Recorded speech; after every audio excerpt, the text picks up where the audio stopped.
Oh,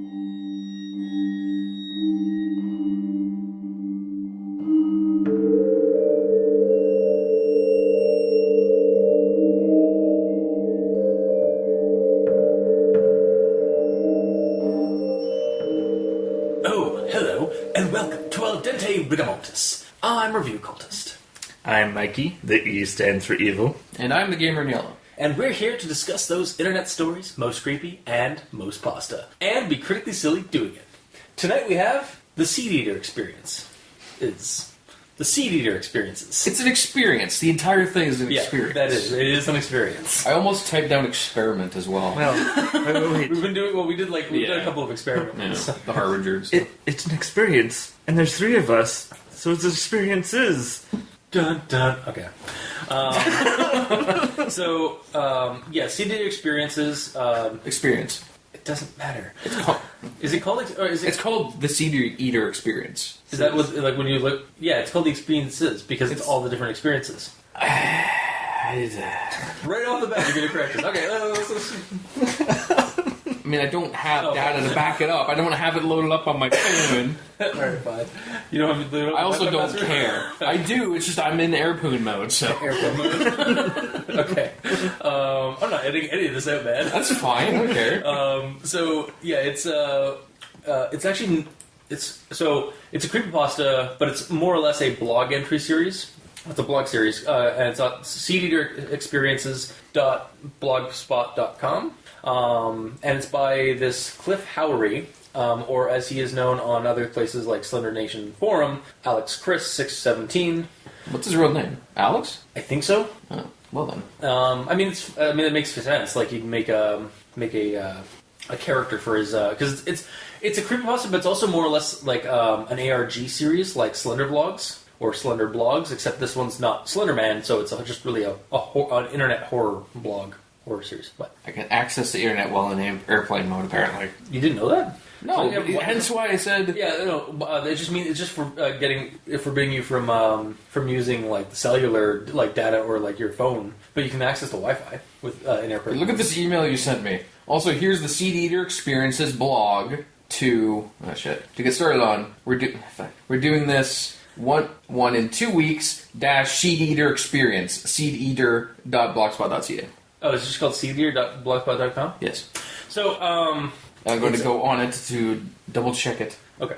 Like this matters. Yeah. It's just like if you... So crucial. No, if you say the wrong title the entire time, it's going to be... people will care. Yeah.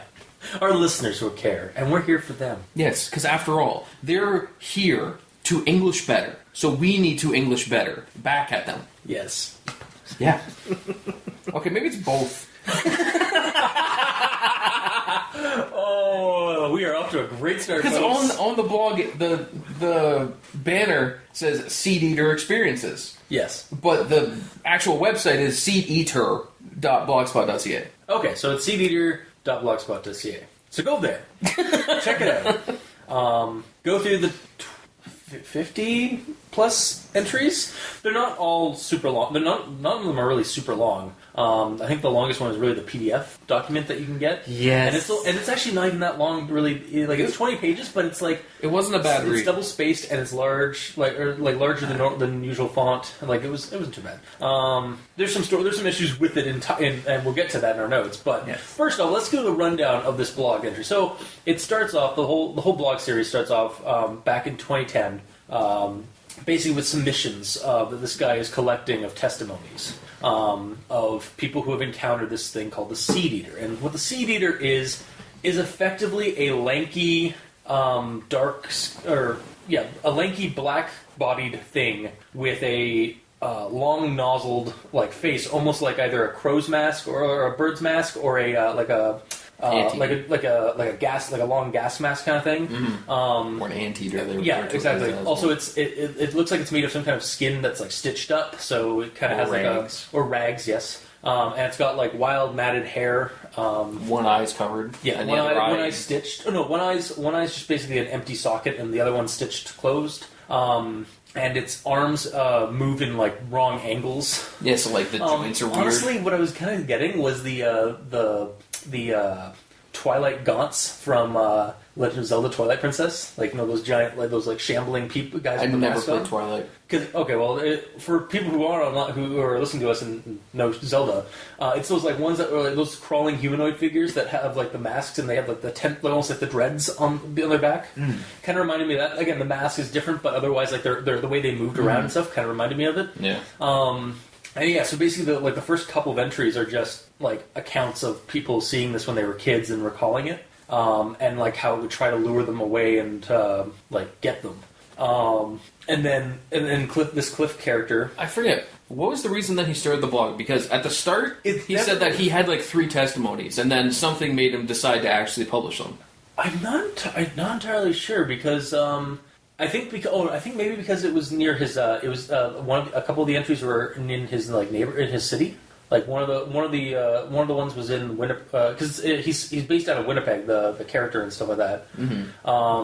And so I think one of the later ones in the first batch were based somewhere in like Winnipeg or something like that, and he had photos. He found photos of it or something like that, and that's what kind of drew him in his interest in it. Is that they were all basically these people from all across North America were seeing the same thing, and actually all across. It started with just Canada. Yeah, it started off with actually like Western Ontario and then Winnipeg, or not Winnipeg, Manitoba, and then eventually we got some submissions that were in Florida, and then I think somewhere in like New England, and then there's a couple in like Sweden or went all over the place. Yeah, basically in Germany and a bunch of other places and stuff. I think it was in Australia even. Yeah, there's one in Australia. That guy was actually he thought he had found another connection to it, which was like a Aboriginal like Dreamtime entity that was just all shadowy figure. Yeah, that would like lurk in trees and in rocks and like lure children away and eat them. But that's a related one, probably. Yeah, there's a lot of reader contributed like content I think in this series, like people giving their theories and he would post the theories and stuff like that, and then like the comments were a crucial thing in this as well, because I mean aside from half of them being this is totally fake, oh my god, duh. And just people not getting what this whole thing was, the project was. But then there were people that were like, "Oh, that's interesting. Like, I think based on what you're telling us, like, I think it's like this or this." Yeah. Or it's like, "No, that's stupid. It's probably more like this." Or going into it, I didn't know if all the comments were doctored by him, like if he actually wrote them, or if that was actual fan submissions. So I wasn't sure going in. Honestly, that was that was what I was thinking for the submissions. But as it went on, like then I started seeing some comments that ended up getting put into the submissions as well. So. Honestly, it did really feel like it was entirely doctored. Yeah? You think so? Yeah. Well, and it's poking fun at itself type thing. Yeah. I don't know. That's the way I saw it. Like even the comments and stuff? Yeah. I don't think so. I think it was people, again, like people were also commenting. Because you can, like it still has like a comment entry spot. So. Yes, but did you try to comment? Not yet. Well, then I don't know if it'll go. Okay, well, it's up in the air then. Like it's here or there, whether it was the doctored or not. What I found weird is some of the entries where it like gives some really huge information, 0 comments. Yeah. And then there's another entry where it's just kind of nothing really going on and like 15 comments. It's weird. Yeah. Which sort of lends to it being doctored and... Yeah, or it could be the whole thing like too long did not read. So, like some people tend to do online. Or too long did not comment.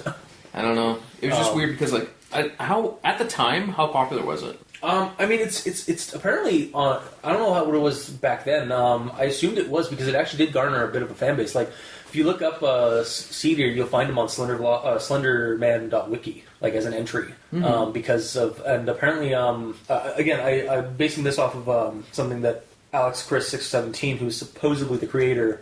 From Slendernation forum, he posted a small blurb when somebody was talking about it on there, and he was saying that when he finally did get around to starting, he didn't know if he really should bother because the fan base had kind of taken over the mythos already. Like, so there is at least some kind of a fan base out there for these Seedeater stories. So. But and I'm sure that because you mentioned it, I'm sure that the comments and the people that it's very fan inspired, but that doesn't necessarily mean that's strictly through comments. Yeah, no. Everyone could be emailing him things, and then if he finds something good, he posts it. Yeah. Or he like changes it to like make it fit better. I think what was going on. It could be for me. It could go either way. It could either be that he completely doctored the whole thing, in which case that's kind of impressive in its own right.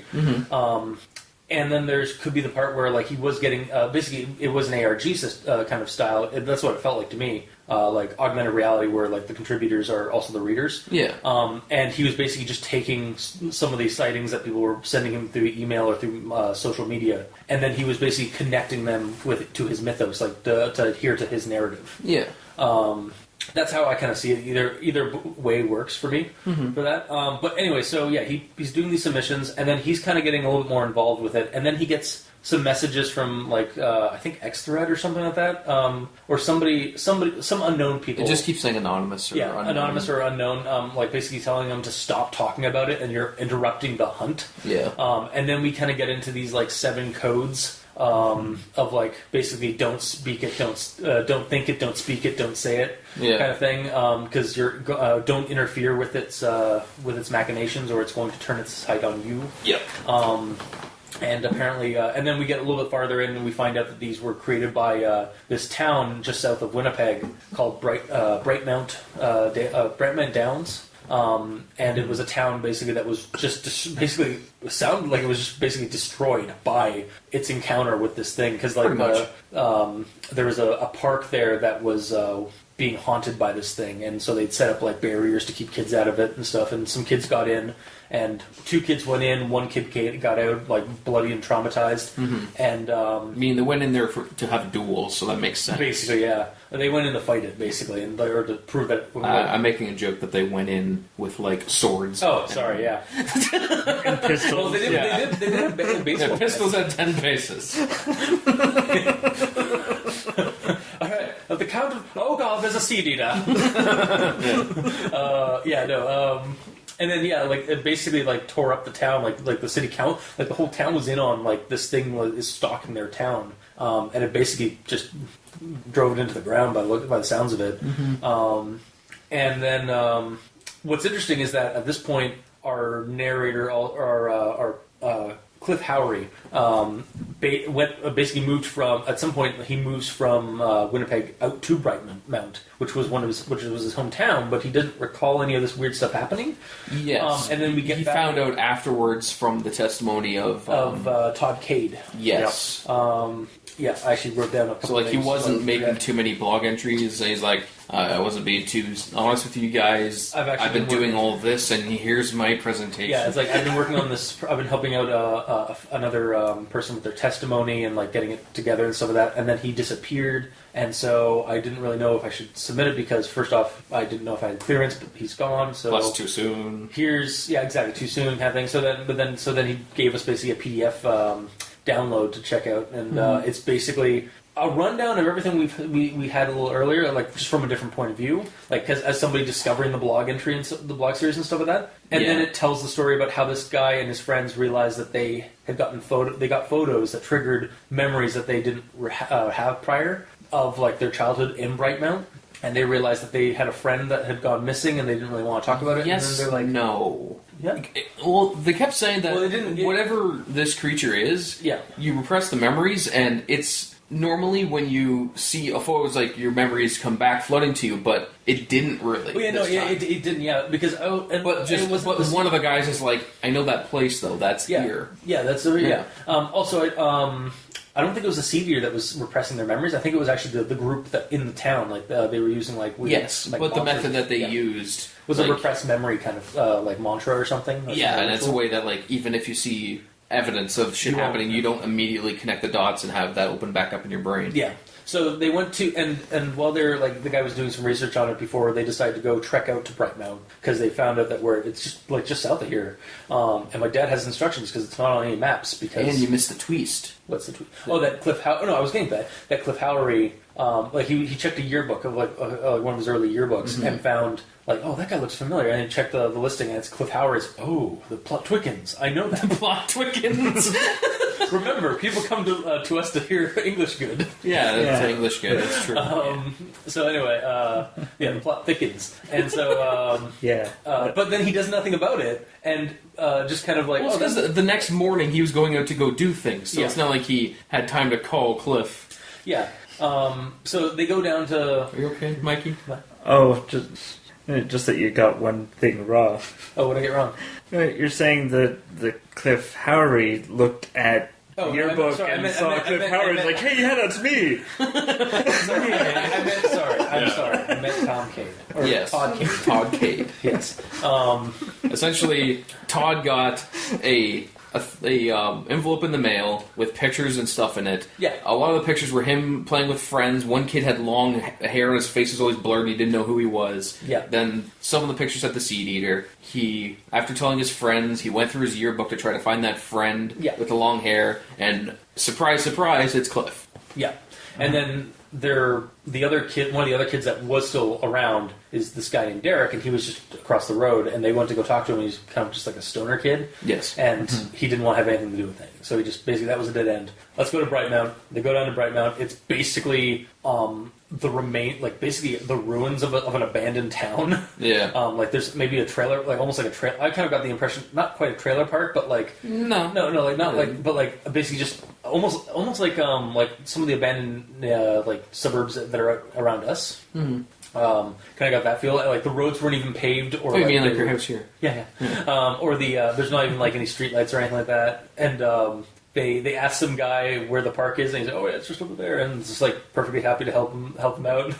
They walk over there, and then they get stopped by this old woman. That was a little questionable too, because he's like he couldn't tell if he was laughing or something else as he was leaving. Yeah. Yeah. What was the two options? Laughing or I almost thought that was Richard. Coughing or wheezing. coughing or Yeah. wheezing? Yeah. I almost thought that was the one of the zealot guys from the earlier like statement about Brightmount, the Richard guy. But then we find out that Richard had passed. I'm honestly thinking that he's the guy that went missing. Oh. Because the only thing they found of the guy that went missing was aviators and a jacket. Okay, that was in Pennsylvania though. Yeah. Or in Maine. Sorry. Yeah. Oh. And this And that was in old the guy 80s or has something like that. aviators. Oh. Oh my god! We've got What a revelation! wrong episode. Damn, sorry. It's becoming natural. All right, I can see that. That's an interesting little like plot thread. Yeah, it is weird that he mentioned that he has aviators. Meanwhile, he's in his house with sunglasses on. Cool guys. Sup? I wear my sunglasses at night. Yeah, exactly. That's playing in the background. Yeah. And then so anyways, they go down the street. They don't take their car. They just walk out there. And they get stopped by this woman that's outside of her, or that comes out of her house when she sees them.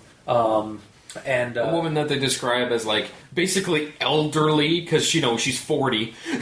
well, I mean, yeah. They just keep saying like how she's old and she like moves as fast as she could considering. She's like 40. Yeah, it's like whatever. Ageist. Yeah, really. Well, they're kids, so Yeah, that's what I a was also 40-year-old thinking. would be ancient to them. Yeah. So they go inside because she's like, oh my god, you know about it. Oh, you know about it now again. And so they bring her in, and basically she lays down that they were like part of the town. They did something to them, and she has a dog that was horribly scarred on one eye, like from burns or something like that. He only has one eye now. Yeah. Yeah. And that the zealot Richard, who was like always against this I almost said skin taker, the Seedeater, started to go kind of like crazy, even crazier as he went before he died, and he put a blowtorch to poor Because reasons. the poor dog. Yeah. Did he have reasons? He thought the dog was behind everything, behind something. Yeah. Of course. That's what was meant. The dog's pulling the The strings. shifty-eyed dog. Burn that eye out of you. The dog with the monocle and the curly Exactly. mustache. But then she's like, the only person, Brady's still here. He's out in the out by the seniors' home, It's a ways off though, and because the thing about the Seedeater for some reason is that it actively avoids senior homes or seniors. Yeah. So it wants kids to isolate the one child that survived an encounter with it. They basically locked him up in the basement of a senior's home. Yeah. For the rest of his days. And it's like, okay, and so What? no, it's just like the Seedeater wants children. Yeah. Because it seems that it's the most Either nourishing for him. Yeah. He's okay with killing adults, But he's especially like- if they got away from him, that's fine. But if they become old people, he's like, ew, no, Yeah, they pruny. smell. old people smell. No. So like they're 40? No. It's just like, oh god, they're 40. Anyway, so she gets she offers to drive them out there, and she drives them out into a wooded trail to get to or wooded road to get to the. She didn't make the best choices. And then suddenly, there's an extra bunch of weight just happens on the truck as the Seedeater leaps onto the truck. I don't remember that. And then I just there's remember it appearing there. It sounded like there's a shift, like a dramatic shift on the car as there was some weight. I thought they were just talking, and all of a sudden one of them goes, hey! Oh yeah, they do that, and then he felt like a weight. I remember reading that it had jumped onto the truck, and that's what kind of caused it to spin out a bit. I think this might be another randomly appearing shotgun situation. Maybe. Yes. Anyway, so I don't think you know about that yet. oh, I'm familiar. Wait, was that from one of our other episodes? It's from a revelation we had. Okay, well, I'm still editing those. So. Okay. Anyway. Don't worry, it's at your expense. Of course. As it always is. So she crashes the car. He wakes up with blood on his face, like a wound or something like that, and looks around and nobody's around. Like the woman's been taken, his friends in the back have been taken. Mm-hmm. He gets out, the creature's there, jumps on him, but he manages to get away. And then we have the most Lovecraftian ending of that series. It's just like, I don't know what happened. I ran and then I fainted and I woke up in a hospital. Passed out, woke up with popsicles in my mouth. And that's basically the end of his story in the testimony, is that he just basically escaped barely with his life, and his friends are gone and stuff like that. And they never made it to that senior's home. No. And then so that's basically that testimony. And then our narrator. How close to the end was that testimony? Relatively? I think that was on the last year, yeah, or the last two, or the last 20 entries, I think. Well, no. It must have been in the last year. The last 2 years is when it starts the video, and this testimony is before the video. Yeah, it's right before the last one, yeah. So that's year one? I think so. Well, I mean, there's a lot of entries. Well, it's either year one or the beginning of year two, before he starts doing videos. Yeah. Because his first video is talking to Brady. Brady, yeah. Although it's really just audio, an audio recording, because the video was... Well, no, his very first video, he was there. He wasn't talking to Brady in his very first video. His first video is like, hey, I'm going to start a blog. I'm going to sit in the shadows in a black hoodie because it's mysterious. I'm going to modulate my voice. Well, and then he didn't want to be... he wanted to be kind of mysterious or stay anonymous to a degree. Just in case the Seedeater is sitting there at his computer. Yeah, actually, I did like the one person who either I think it was one of the unknown people. It's like, you want to know why you haven't been taken? Because the Seedeaters haven't discovered the internet yet. Yeah, and I was like, that's actually really kind of that's a really good explanation for why he hasn't been taken yet. Yeah, they just haven't. They don't understand our technology yet. Mm-hmm. But, if people start talking about it, then you'll learn of him. Or thinking about it, because that's one of the things. Don't think it, don't speak it. it, don't. Yeah, it's like the bye-bye man. Don't think it, don't speak it, don't. It's probably confused. It's like, why are there so many people thinking about me? And then the Seedeater was vanquished. Yay! So he starts doing some vlog entries. Basically, just where he does an interview with Brady, and gets a book from Brady that has the testimonies and stuff of that, and then he starts to put some scans in of that.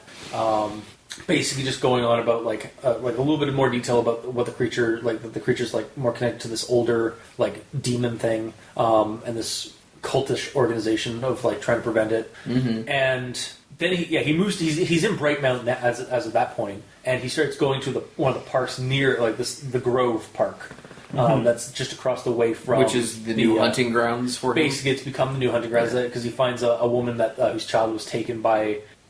I think either the Seedeater or the Seedeater as a storm cloud or a cloud thing. I'm not. A fan.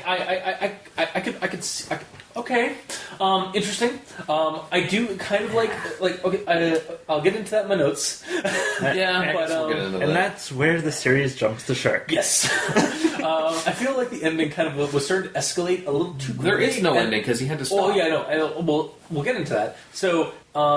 He's hanging out at the park, he's taking photos, videos and stuff like that, and then he plans, and he's like, that's it, I can't take it anymore, I'm just going to go there and confront him, goodbye guys. And then we don't see him for about half a year or whatever of entries, and then he comes back, well he doesn't come back, his brother posts, it's like, hey, my brother's fine, he got injured and some of that, he's recovering. And basically, we find out that he did encounter the creature, and it basically broke his legs, and left his his mouth horribly scarred. Yeah. In fact, they had to stitch back his lower lip, and he spent a little bit of time convalescing and trying to heal that back up. And then we get him back again, where he submits a couple more entries of from people submitting stuff to him. Regarding the creature, I think it's more German or Australian one. Yeah, at it that starts point. going more worldly. Yeah, and then he goes into some entries. It's like, hey, it's hard for me to talk or something like that. But here, I've been telling you, I haven't been entirely honest with you guys. Brady didn't give me this book, and then it ends that part. And then I did the ones the Seedeater gave it to you, didn't it? And then I was also left confused because we heard Brady give him the book or a book or something. So. And then the book showed up. But then after that, the last... we heard a noise on a table. Yeah. And he said, what's this? Yeah, exactly. And then the last entry is basically I got this box in the mail. And then that's where the series kind of ends. Because of reasons. And we'll get into that in our notes. So that was our journey into running down this blog entry series. And it's from across 3 years. 2010 to 2012. As far as comments go, I'm pretty sure the latest one I saw was mid to late 2013. There was a comment of it. Yeah, I saw a 2014. Yeah, did you? Actually, when he posted on the Slendernation forum to talk about it, it was back in 2013. I think late or mid 2013. And then basically, by the time he got back, he just didn't have time to do work on it. So, so that's the Seedeater experience. Do you want me to do my notes first, or? Yeah, that's what we usually do. Cool. So I did really enjoy the read of the collected stories, and the inclusion of the photos and later the vlog entries did give me a strong sense of immersion for the whole narrative. And as an ARG, an augmented reality game, if that's actually what was happening, because it really sometimes you couldn't tell if it was people contributing or if it was maybe doctored. It seems it seems like a pretty fun creative project.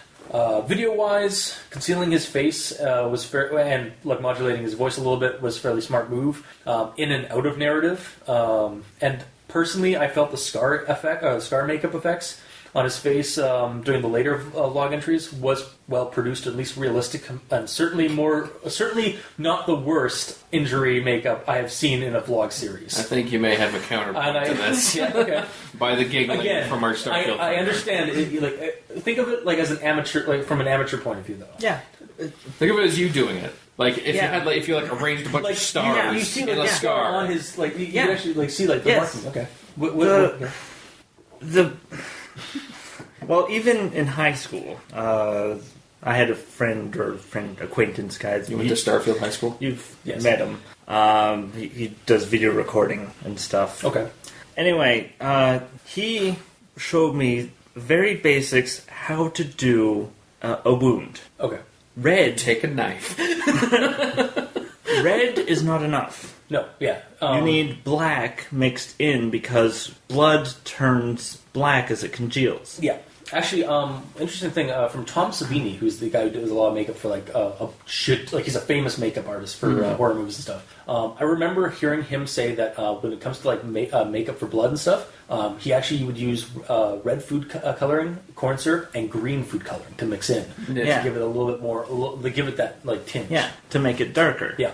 And the thing is, when you look at it, it's not dark. When you look at that bandage, that bandage is pretty bright red. Yeah, and it should be as dark as it gets, because if you have a Band-Aid, where the blood is, it turns dark. Yeah. So he should have cut himself, put a Band-Aid on. Oh, that's what it looks like, and then openly, just cut himself. Yeah. For the At that point, he might as well just stick a knife in his cheek and go. No. Okay, now the point out, like the wound that was on, like ran up his. He's talking about the scar. Yeah, I'm talking about the scar. I'm not the bandage. The bandage. I mean, okay, but like the scar. I was actually looking at his face to see if there was any like noticeable signs of the scar, and the scar is subtle, but it's actually like it's a nice subtle touch. It felt. Did you notice it?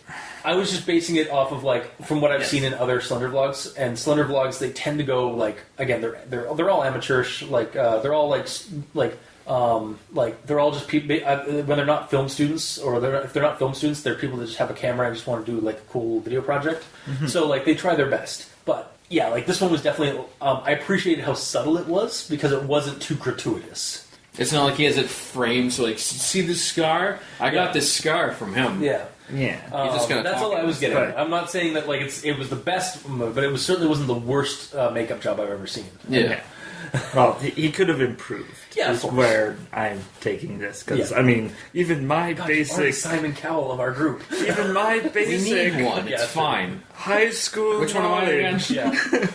Which one am I again? You're I don't know. Paul Rubin, or I thought I was the chick. No, I thought I was. And you're in between us there, Cal. No, it's okay, Simon. All right, so that's what I have for that part. As it got to the last few entries, it escalated, which would have been good, except it escalated really a little bit too quickly. Yeah. Like it was just like he's suddenly just being attacked by the creature, or like he's introducing these other elements like the storm thing, which I do have later in my notes. I actually kind of did like it because of something that happened earlier in the series, but or something I noticed earlier in the series. But it was actually showing some progress. Not just giving us entries one after the other, which eventually, like, you need to start escalating. You can't just keep submitting sightings unless that's going to be your whole shtick. Yeah. But he was starting to introduce this narrative where he was investigating and getting too deep and stuff. And then it ends, and I got sad. Now the reason, as I found out, does seem to be like life halted the project because the creator, or as mentioned on. The Slendernation forums, and it's presumably, as far as I know, it's the creator. Like that's what he said. So take it with a grain of salt. He had more ideas for the story that was going on, but was unable to continue, and has likely forgotten or just not seen the point in continuing because the fan base has kind of taken over, or like the fans online have taken over with like submitting stories of the Seedeater and stuff online elsewhere. I mean, that's why he continued, because it's gotten bigger. Like people have all this stuff, so you have all this content. But it's been into canon. Been 4+ years, and we've not seen anything added. So I'm kind of he's probably maybe he's forgotten, or he just still can't get to it, or he's like, I did that way back when. I don't really want to. It's never too late. You could just be like, I've been gone for years. I'm a hardened badass now. I'm now an agent of the MCO, and we'll get into that. What that is, because we didn't mention that in the rundown. Kind of, we missed a lot of things in the rundown, but there's too much information to go over. Yeah. Otherwise, again, like we always say, check out the story before you listen to us to get like some context. Or he's going to come back with something completely different and make reference to Seedeater. Yes, maybe. Sort of like the one creepypasta that we had on a while ago where the guy had a creepypasta and he referenced a YouTube channel, and it was his old YouTube channel. Right, yeah. That was our Stephen Shorter and his and the that internet website that was haunted that you didn't like because it was haunted. It was a website. So, it's sort of that. So he could come back and be like, and this happened. Yeah. Yes. The downloadable PDF of the final photos of Todd Cade. Yes. So first off, there are a bunch of the links that this guy posts and some of that. Almost none of them exist anymore. Yeah, just his vlog series. Yeah, basically he's doing a vlog series. The download link to this PDF, which I actually would encourage people to check out. The PDF because honestly, I feel like the PDF like this testimony Works on something. was a neat little addition, and it honestly should. I'd almost prefer this to be a preface to the blog.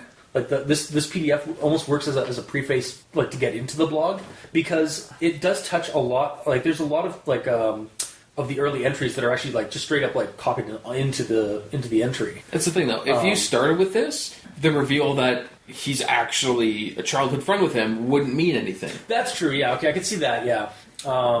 But I did actually like. I did enjoy. Like I was almost worried because it was like we'd be going like I was breezing through these entries, like because it's like they're only like barely a couple of paragraphs to like maybe 10 paragraphs max of entries, because they're just like quick recollections that people have of sightings and stuff. Yeah. And the comments aren't too bad, at least till the end where they start going to paragraphs. Yeah. But then I got to this part, I was like, oh god, 20 pages, and I'm just like, and then I started reading, and it's like, oh, this isn't that bad. It's like double spaced, maybe like 11, 12 font. Like we're good. And it. So yeah, I actually did appreciate this testimony. It was pretty good. That said, I do have some issues. I do feel like like some of the entries, or if you weren't going to use this as a preface to the story, then maybe lighten out, like cut out some of the just straight up copied and pasted content that was in it. Because like literally, I think like from Gene blog entry, that the very beginning one, was just directly like copied into it. Well, no, it was the Barbara one. Oh, Barbara one, yes. Yeah, but that's the thing.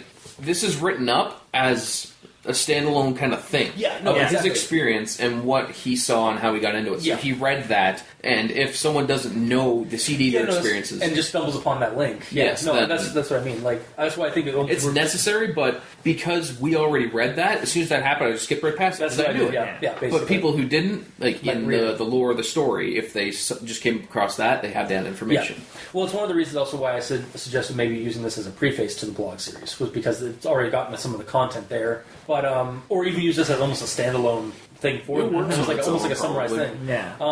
But anyway, So I said that like about like it being lighter, or the references. Well, the reference of knowing the creator and poster of the blog at Cliff Howry, like through the yearbook and some of that, it doesn't go anywhere outside of I knew this guy back when I couldn't remember. That's neat. Yeah, exactly. That's neat. Anyway, let's go down to Brighton Mount. And then like he had that huge revelation, and then he forgot to tell his friends about it. Exactly. Yeah. Then halfway through, it's like, oh yeah, by the way, we know this guy. Yeah. And then I believe. I believe they know, like, because they even went to like the other guy's place, like, just because he was across the road. But he knows that Cliff is in the same city. Like, it wouldn't be that hard to track him down. No, at that point, Cliff was not in that city. He was in Winnipeg. Were they there? Yeah, they were all living out in Winnipeg. And Bright Mount is down in was right, because they had to drive there. They're not there right now. Yeah, right. Yes. The other problem I had with this thing was actually the ending of it, because it was not really like disappointing. It was a very Lovecraftian ending, and I mean, again, that was it was. You should love that then. I should love Lovecraftian. It's like Lovecraftian stories, they get really exciting and then they anticlimax, and the character just wakes up in a hospital and rushed to conclusion. And I feel like Lovecraft and other writers back in the day could get away with that because they were basically the first ones to do it. And even then and now, those stories are still also criticized for doing that. Yep. I think it's kind of like cliche now. Yeah, it's very cliche. It's a quick ending. Yeah, and I mean, like, I don't know how else you like. There's got to be a better way to like finish that story, the ending of that. It also makes it like kind of like a little bit more realistic, because like again, like in real life, sometimes just nothing really happens, but that doesn't really make for a good read. Although it is trying to go for the immersion level. Being a real story, and this is really happening, guys. Even though this is totally fake and fictional. Hey, no, it's not. It's possibly kind of maybe not real, but a way to continue it from that ending though could have been explaining him going and tracking down Cliff and talking to him about it. Yeah, exactly. But instead of just stopping. Yeah. Yeah, so that was my stuff for actually. Those are my two notes for my two issues I had with the PDF specifically. And then back to the situation of the submissions and such. So we get to see this like global sightings, like we get this like picture of like it's there's people seeing this thing all across the world, or at least in key spots around the world, and. It didn't really get tedious for me. Like, I was kind of always like, oh, awesome, new intro. Like, oh, where'd this guy have him? Although, they were always kind of telling the same story, and then even by the end, at least some of them actually said, it's like, all right, so the description of this thing is basically everything else you've seen on the blog. Well, that's the thing, because like, it is the same thing. It does the same thing, so it would do the same thing everywhere. Yeah, exactly. But I mean, it and like some of them do try to like, oh well, it smelled like it smelled like rotten, but like they try to do a different twist on what smells like rotten, like garbage or like a decomposing body or something like that. Yeah. And then as it got going, like the mix match of posting his personal quest narrative or his personal investigation narrative with the submission posts kind of got weird to me at the end. Like as I was thinking about it during and afterward, it kind of just felt kind of odd that like there's a series of like our protagonist Cliff is encountering the creature, and then later the group connected to or like trying to contain the entity. But then he's still posting encounters as if he's like trying to find proof about this thing. It's like, you know, this thing exists. Like the time for proof is over. I know, but he started the blog to share everyone's experience with the Seedeater. Yeah, I think maybe what would have been better for me is if there was like maybe like some way of dividing up the entries. Like these are all the citing posts, and then here's my own personal investigation. Everything's tagged. Yeah, I know. I was going, and it could also be my issue with like because I was going in from like chronological order, like I was following it as it was going. Do you think it'd be better if he started the thing off just showing sightings, and then when shit started happening to him, he stopped at the sightings and just immediately swapped over to his own personal experience of it? Maybe that might have worked better. Just ignore all the other people. Yeah, or like, it's hard to say because especially if he was getting submissions, like he'd want to submit like or like post to people, like that's what people like why people were posting it to him to begin with, was so he could post it on the forum or his basically his bulletin blog about this creature, and then the instant so what do I have here? And then that's basically my notes on like how I felt with the like him posting the submissions, and then also posting stuff about like meeting this organization that's now watching his website, and then he's still posting the entries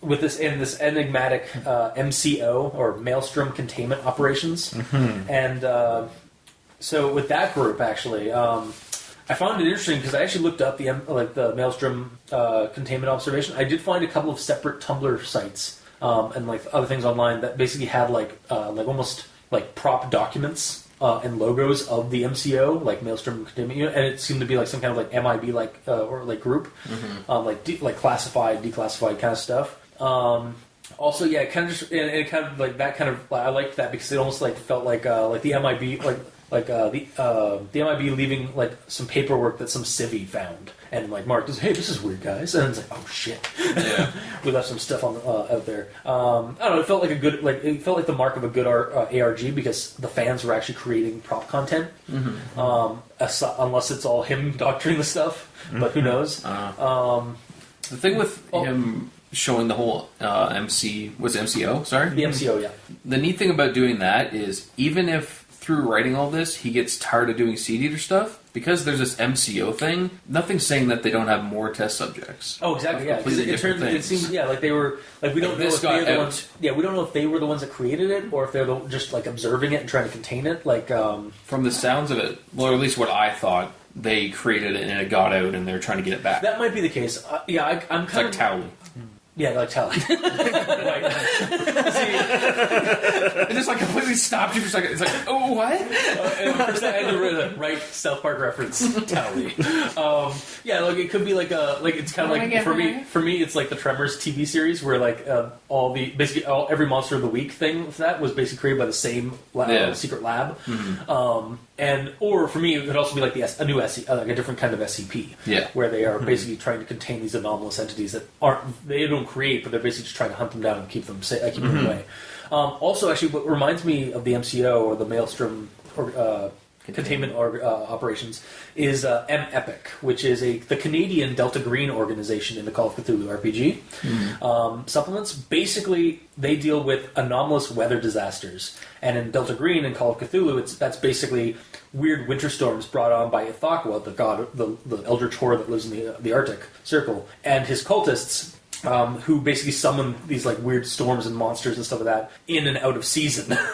So there's like a torrential blizzard in the heat of like July or June in like lower Ontario or something like that, and that's basically when the M Epic guys get called in. Okay. So I'm not sure if there's any inspiration, because that M Epic's been around since the 90s, and like the Call of Cthulhu like supplement's a pretty big RPG thing, and who knows, maybe it did come up, but or it could also just be a nice little neat coincidence that like both are Canadian organizations as far as I can tell, and both deal with weather-based entities.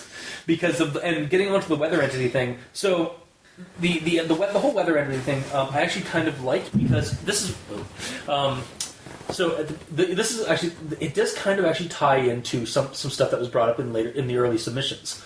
Whenever anybody, a couple of them have people like recalling encountering the Seedeater in the vicinity of trees that have been struck by lightning, and there's a couple of those like at the beginning. No, 3 or 4 times. There's a couple of those, like in Florida, in the one in the first entry, the Barbara one. I think the Barbara one's the first one. And like I think there's another one where they bring it up, or even when he's like looking through, like when he's getting that audio from that video when he's in that storm and he hears that weird audio. It's kind of in that too. So he kind of tries, I think, at the end to kind of add a little bit more to another like element, or develop another element of the creature, that we've discovered a new thing about it, is that there is a pattern and it's in the storms, like basically. And I think I kind of like that idea. It at the same time it does kind of come out of left field if you don't think about it. Yeah. For me, reading all of the different entries, you didn't see that? They weren't all during thunderstorms. They weren't all that's near true. They weren't, but there were so. there was a couple of them, and that kind of but that's a couple isn't like, enough to go. Oh, it will show up only during thunderstorms, because it happened a couple of times. I wonder then maybe for me it's because I looked, I kept seeing that, like, or I saw those 2 or 3 entries that had like I took note of the lightning struck tree. And I was like, that's kind of okay. And it's like in the back of my mind. And then when this came out, I was like, storms. Okay, maybe that kind of makes sense. Like in my head, it happens every time. Yeah, but sometimes it's just he's in the back dumpster behind a convenience store. Yeah. And really, what it boils down to is the only thing that would make sense is if he shows up near spots that have been struck by lightning. Yeah, which means he shows up anywhere. Yeah. Which means that he could be the same entity and may not be double. Because that's the other thing. Like we were kind of like throughout the entire blog series, we're going back and forth as to whether this thing is duplicating or reproducing, or like there's more than one, or if it's like Slenderman, where it's possibly just one entity just popping up everywhere. Well, if he's storm cloudy, just go up into the clouds, go over. Okay, now I'm in Australia. Okay, not gonna go over here. Yeah, exactly. And actually, a trip around the world, Mark. I think a lot of people like really were a little too rough on the fungus idea, because I kind of liked that idea. I really did kind of like that theory. Like I think that would have been an interesting theory. Yeah, because like of it basically like maybe that's why it takes it eats the children, and maybe because the people the adults that went missing, maybe that those people end up he infects them with some kind of like weird fungus or whatever. I thought he infects all of them. No, I kind of got the impression that he ate the children, and then they're not sure what happens to the adults. Like maybe he eats them too, but I thought, well, through everything I've read, I thought it was like he eats the children, yes. Yeah. But when he's getting too old, he needs a new body. He duplicates, or he swaps. So he infects the current child with the fungal thing or whatever. And like we're always thinking, it's like maybe it's because maybe that's how he reproduces, or maybe that's how he swaps out into a new body. Like he basically uses the last body that he takes as his new host. Yeah. So he's actually just a spirit that possesses and mutates another a new form. Mm-hmm. Or he is the fungus. Yeah. Yeah, that's exactly. It could be like a cordyceps, like a supernatural cordyceps, or like maybe just an extra dimension, or not an extra dimension, an extra normal like fungal creature, like the Migo in Lovecraft. Always bring it back. So I'm gonna complain that the ending left off with a confusing situation, stating that the Red Book was not given to him by Brady, even though in the original post of the audio interview, it did sound like he was giving him the book then, and then the book given him anything. Yeah, he could have went like, but then the book, I got this for you. What is that? You'll have to read into it. Yeah. But then the book, and for the audience at home, Gabriel Yellow just dropped down a middle finger. But then right after we start getting entries about the Red Book and stuff. So I don't know. It's just like But again, he could have gotten that red book soon after talking to him, but he didn't get it through him. So it just like feels like for me it just felt like that entry just kind of added a big plot hole that. No, which he was probably going to correct, but then it stopped. That's the problem. It's not finished, and we're not sure if it's on a 4+ year hiatus so far. So you can't really be too hard on it for the ending because it's not an ending. I just felt like again like I want like you want more. It was going. It definitely should have been because. There was more to tell here, and then it just kind of dropped. And like, if you're going to do that, then you should really just stopped it when you went and vanished. When you went and died. Yeah, when you went. Oh, like because he said, I'm going to go after the creature, and then just vanished. And like, maybe he must have gotten taken by the Seedeater, and that's why he's not posting anymore. Yeah. Boom. Story left off open, but at least concluded. Yeah. In a horror story situation kind of way. Yeah, and then he gets that box in the mail. It's just like this wooden box that he gets, and then and it's not even like a 2 or 3 minute entry, and then he stops posting because that's it. I kind of maybe and then I think I have here. It's like. So he gets that box and it ends in an awkward spot.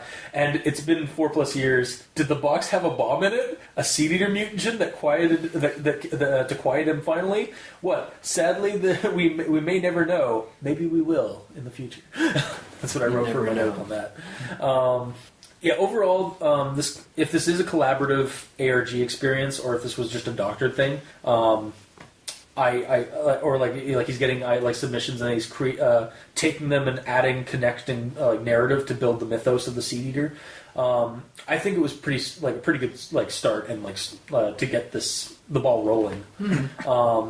And again, it's a creative thing. It's not a Slender Man. It's his own creation, which I always enjoy with that. I think maybe the first couple of entries might have been doctored, and then he started getting submissions. Maybe to get the ball rolling and stuff. Yeah. And unfortunately, now it's just kind of on a semi-permanent hiatus. We're not sure.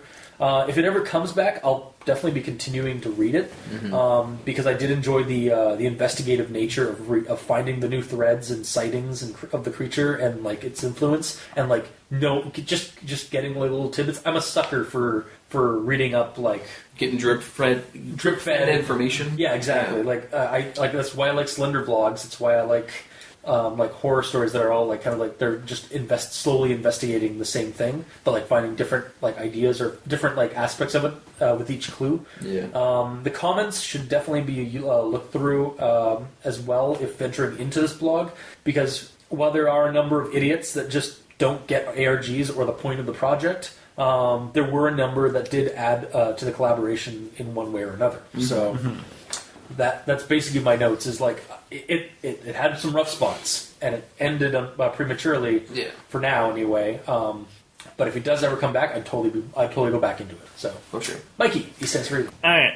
So taking it back to your comment about the book at the end. Yes. And how it's a revelation that he wasn't given the book by Brady. Yeah, I figured that out in the audio recording. Oh. Because if you listen to it, it sounds like the protagonist with his voice modulator, and the protagonist pretending to be an old guy. Or a guy with a raspy voice. Yeah. I mean, that's probably what it is in real, but not necessarily. They sound similar enough, even with the voice modulation. But his voice is all raspy. Yeah. Because he has throat problems. Reasons. Because he was attacked by the Seedeater. I almost said the Slender Man again. Stop. I thought he only recently got the throat problems. Brady, though. Yes. No, really? Okay, I thought Brady had gotten it from the Seedeater attack. I don't think so, but I also don't know. He was covered in cuts and blood and some of that, so... But maybe I don't know. I don't know. That was my... I would like to know if he did both roles himself, or if it was another dude. So, Cliff, Howry, or whoever you are, if you're listening, confirm. Please. Or deny. Confirm or deny. Yes. But if you deny, you know you're confirmed. This is true. Thou protest too much? Alright. So. Yeah, I didn't have that feeling that he was just talking to himself. I kind of saw it, but Maybe I just let myself get immersed into it. Yeah, no, that's exactly what it was. Like I figured that's what it was in reality, but like again, like we're not dealing with reality. We're dealing with doctored reality. Also, it doesn't necessarily have to be that in reality. For example, you have two other people here talking. Yeah, you're not. Well, I don't know. Maybe everyone, all your audience will think that you're just changing your voice to make our voices now. We're not actually real. Well, like when I'm listening like to our recordings and some of that, like when we're editing and stuff, I do tend to like hear very different voices in us, though. Yeah. And like again, it was kind of I don't know. It's kind of hard, but to see if like, I could see him just doing the same the voices.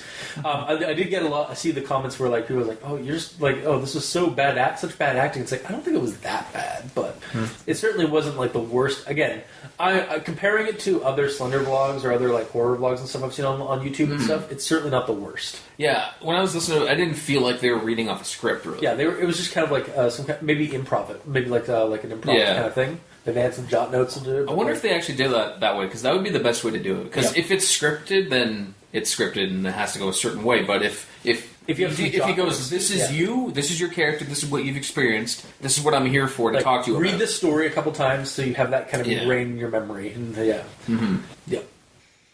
It's the bottom line, you're wrong. Yeah. No. I would like to know for sure. Yeah, if for it sure. was just him. If for legit, like if the creator of the series is listening to this, but he basically explained that it was him because he didn't get the book from Brady. But he still could have talked to Brady, and he could have just gotten something else. Yeah, he could have 2 books.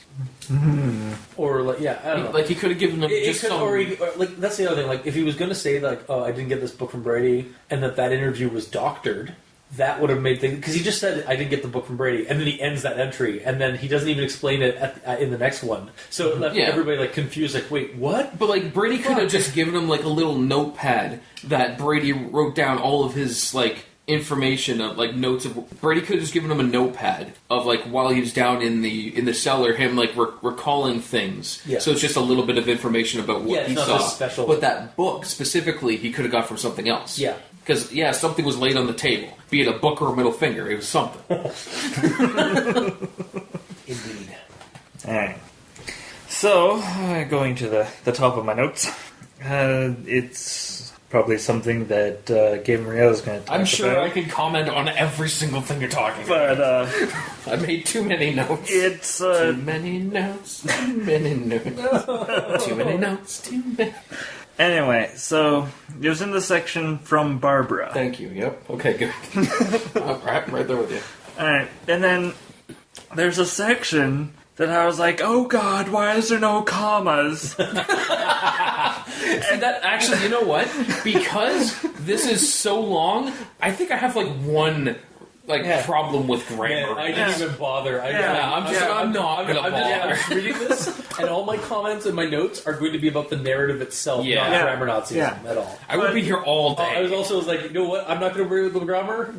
Our star demon grammar Nazi is going to deal with that. Yeah. I'm only bringing this up because right after the section with no commas, they have commas. Well, they found and them. Punctuation. And it's like, where were they earlier? They lost them. And if it's written by the same person, but it might not be. It's supposed to be. It's written from for immersion.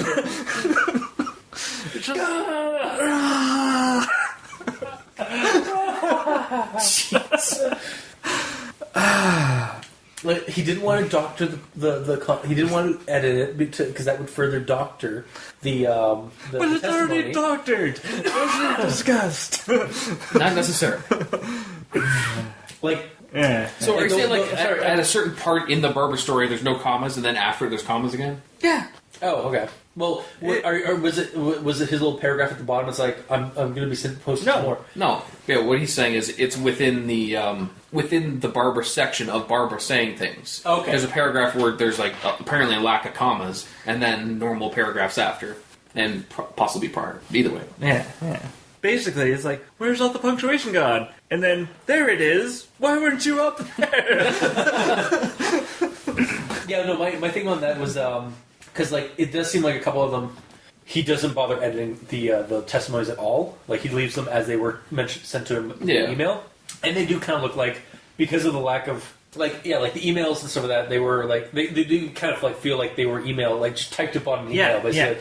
However, and even like the one later on, which is straight up like pulled from the comments, like the one person who's like, did that, and then he like a couple of posts later, he posts that whole thing as a blog. No, I'm not sure how well that one really was, because that one was kind of just like, looked like somebody just basically trolling him. Yeah, but exactly. But like, fuck you, it's canon now, asshole. I counter troll. So, I guess I don't need to go into the example, because we've already explained my gripes with it. Your gripes? Sorry, did I step over your toes? You take your thunder? I was going to go on about a lightning-struck tree, because that's in my sentence that goes on and on. Is that what I mentioned earlier? Okay, sorry. Well, it proves that it was in like the first entry. Well, honestly, read it, because I don't remember a lightning tree in the first one. Okay. It's been so long since I read the first one.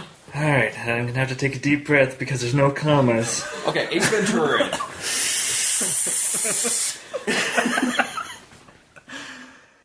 My friends and I were right behind her before one of my friends got the leg of her overalls caught in a fallen branch that looked like it came off of a lightning-struck tree.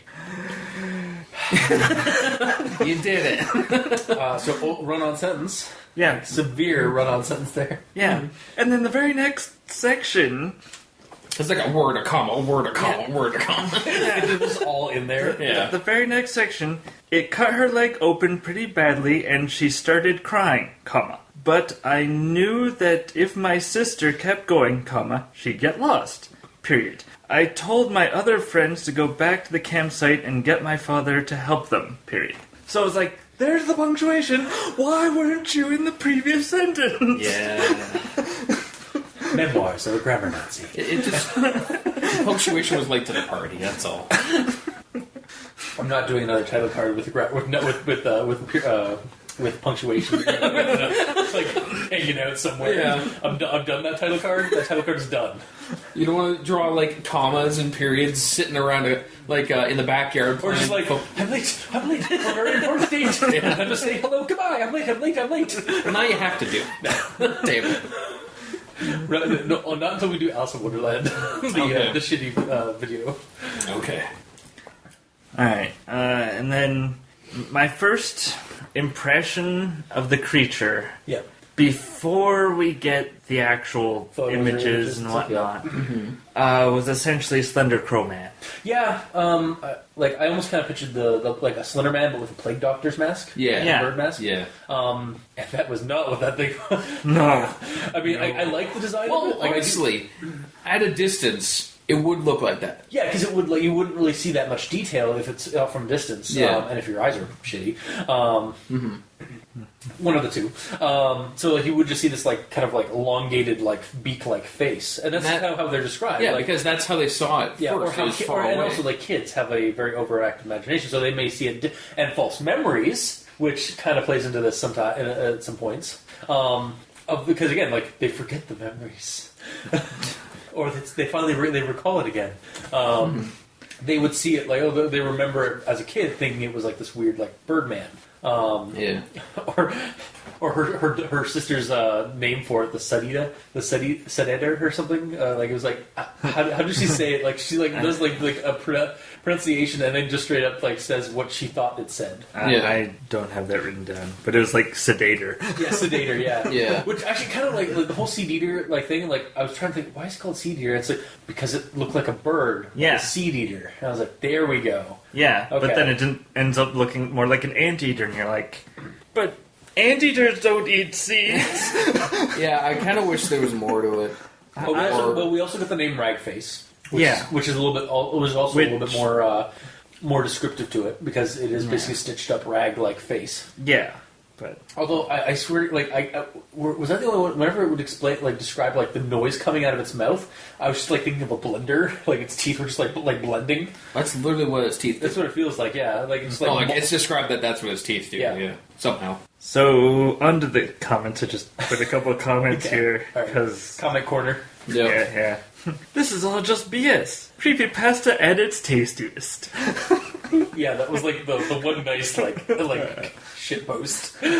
Yeah, it's like, this is BS. Okay, fuck you. But it's good creepypasta. Yeah, the person knows creepypastas and was like, yeah, this is totally BS, but this is fun. Yeah. Then another one. Just one word. Poop. Yeah. Is there a comment that said poop? Yep. Okay. In the first entry. Well, it's one of the These are just earlier entries entries that popped out to you. Yeah. Poop. Oh yeah, there's so many shit posters in this. Literally, in some cases. They literally just post shit. There's one thing that happens that isn't really touched on, and I guess the person actually died. On Twitter, Cliff's friend Nolan dies. I don't remember Nolan. He was one of the entries, I think. Oh, no. In his Twitter... did he die for reals? Yeah, the last Twitter from him says it's his sister, and it says that Nolan died on May 26, 2010. Oh, fuck. I did not realize that. Shit. Okay. Yeah. So, wow, that's kind If you go back in his Twitter, does he have, normal Twittery things happening? Or was it mainly for this, It was mainly for this, from what I saw, but it says he has 10 tweets, but I only saw, 4, so I don't know maybe some of them what's were going on there. Yeah. Because you can, retract. So that's a nice bit of immersion. Yeah. And, if that actually happened, if he actually died, that's really shitty. Yeah. But also really good for the story. Yeah, don't feel that guy. But no, I'm serious. For the story, that's kind of again, that's just going to help add to the narrative. Yeah. And then if it's just a fake a character being a character thing, because I've actually done that a couple times. I've made Twitter a Twitter feed. Don't give away the movie magic. I've made a couple of Twitter feeds that are basically just characters I'm role playing. Yeah. For an ARG or for there's an RPG called TJAProject, and it's basically a letter writing RPG where you write as an investigator of an occult thing. Mm-hmm. And so I did it for the new generation. I did a Twitter feed that was basically for that for one of those projects. But yeah, so and then it works. More so on the doctored version than in the real one for taste value, but yeah, that's kind of interesting, and I don't want to say cool. I want to say cool, but I don't, because if that's real, that's also really shitty. Yeah. But it's interesting for the narrative. Mm-hmm. Yeah, and also if that's a real person that died, my condolences to the family. Mm-hmm. Yeah. Well, I'm assuming that it is actually someone who died, just because of the fact that it's not really mentioned anywhere else. Mm. He tastefully wanted to keep that away. Yeah, it's not put in the Seedeater experience. Yeah, he wanted to distance that. Yeah. Gotcha.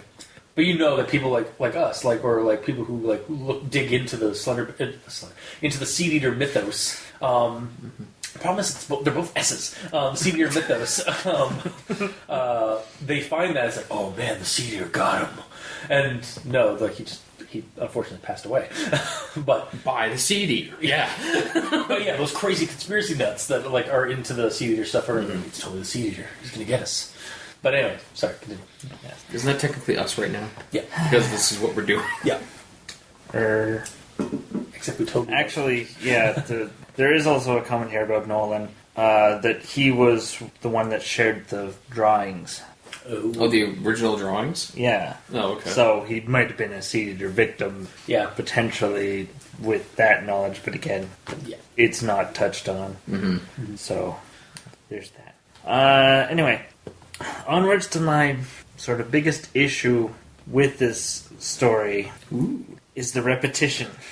Yeah, as we've touched a bit on before. Yeah. About how many times do you want me to read the rules, instructions, ordinances? That was I'm not gonna lie. I read the 3 or more.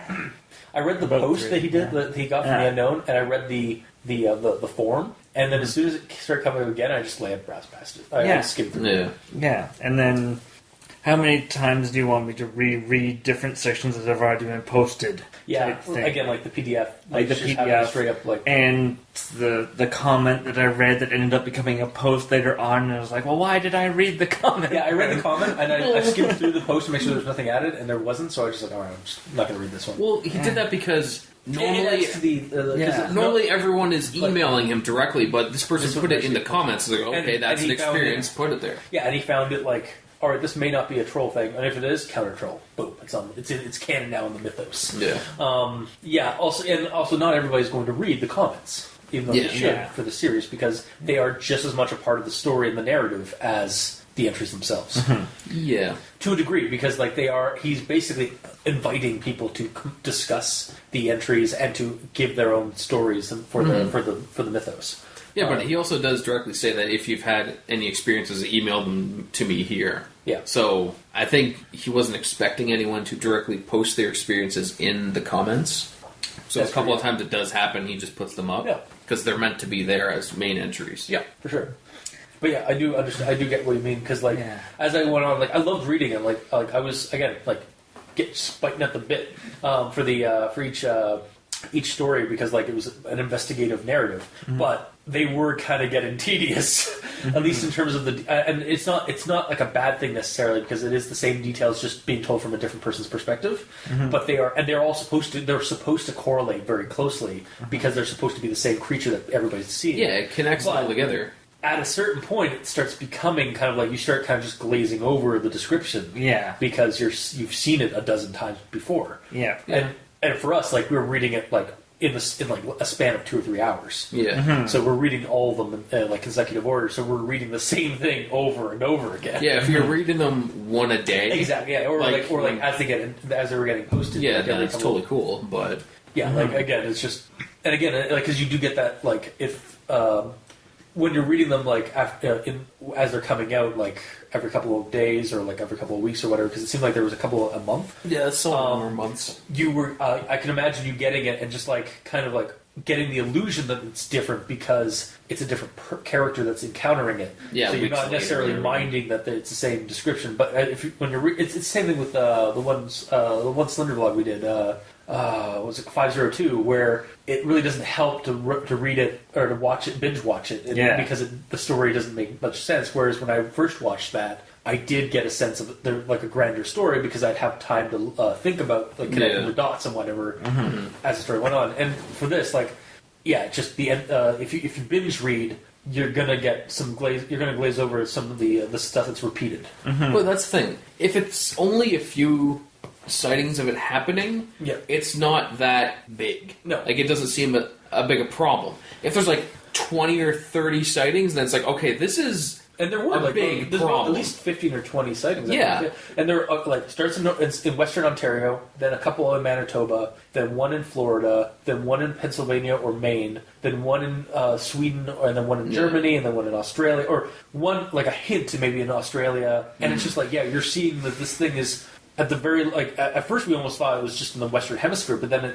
it went down to Australia, or there's some things, there's some clues in Australia, so something it's in the Southern Hemisphere. So I feel that every entry just makes it that much more important and dangerous, because you're seeing it's there now, it's there, it's here again, it's still everywhere. That's the part that is good about all these sightings. The problem is that you're going to constantly glaze over the stuff that is constantly repeated, because it's stuff you've read over and over again. The only thing I glazed over are the things that were literally repeated, like in the PDF where they pasted in that section from Barbara, stuff like that. Everything that was new information, I was fine reading it. Oh no, I just personally, and it didn't really bug me that much. It's just like, again, I kept reading the same nozzled-faced creature, the smell of garbage or the smell of rot, and it's like.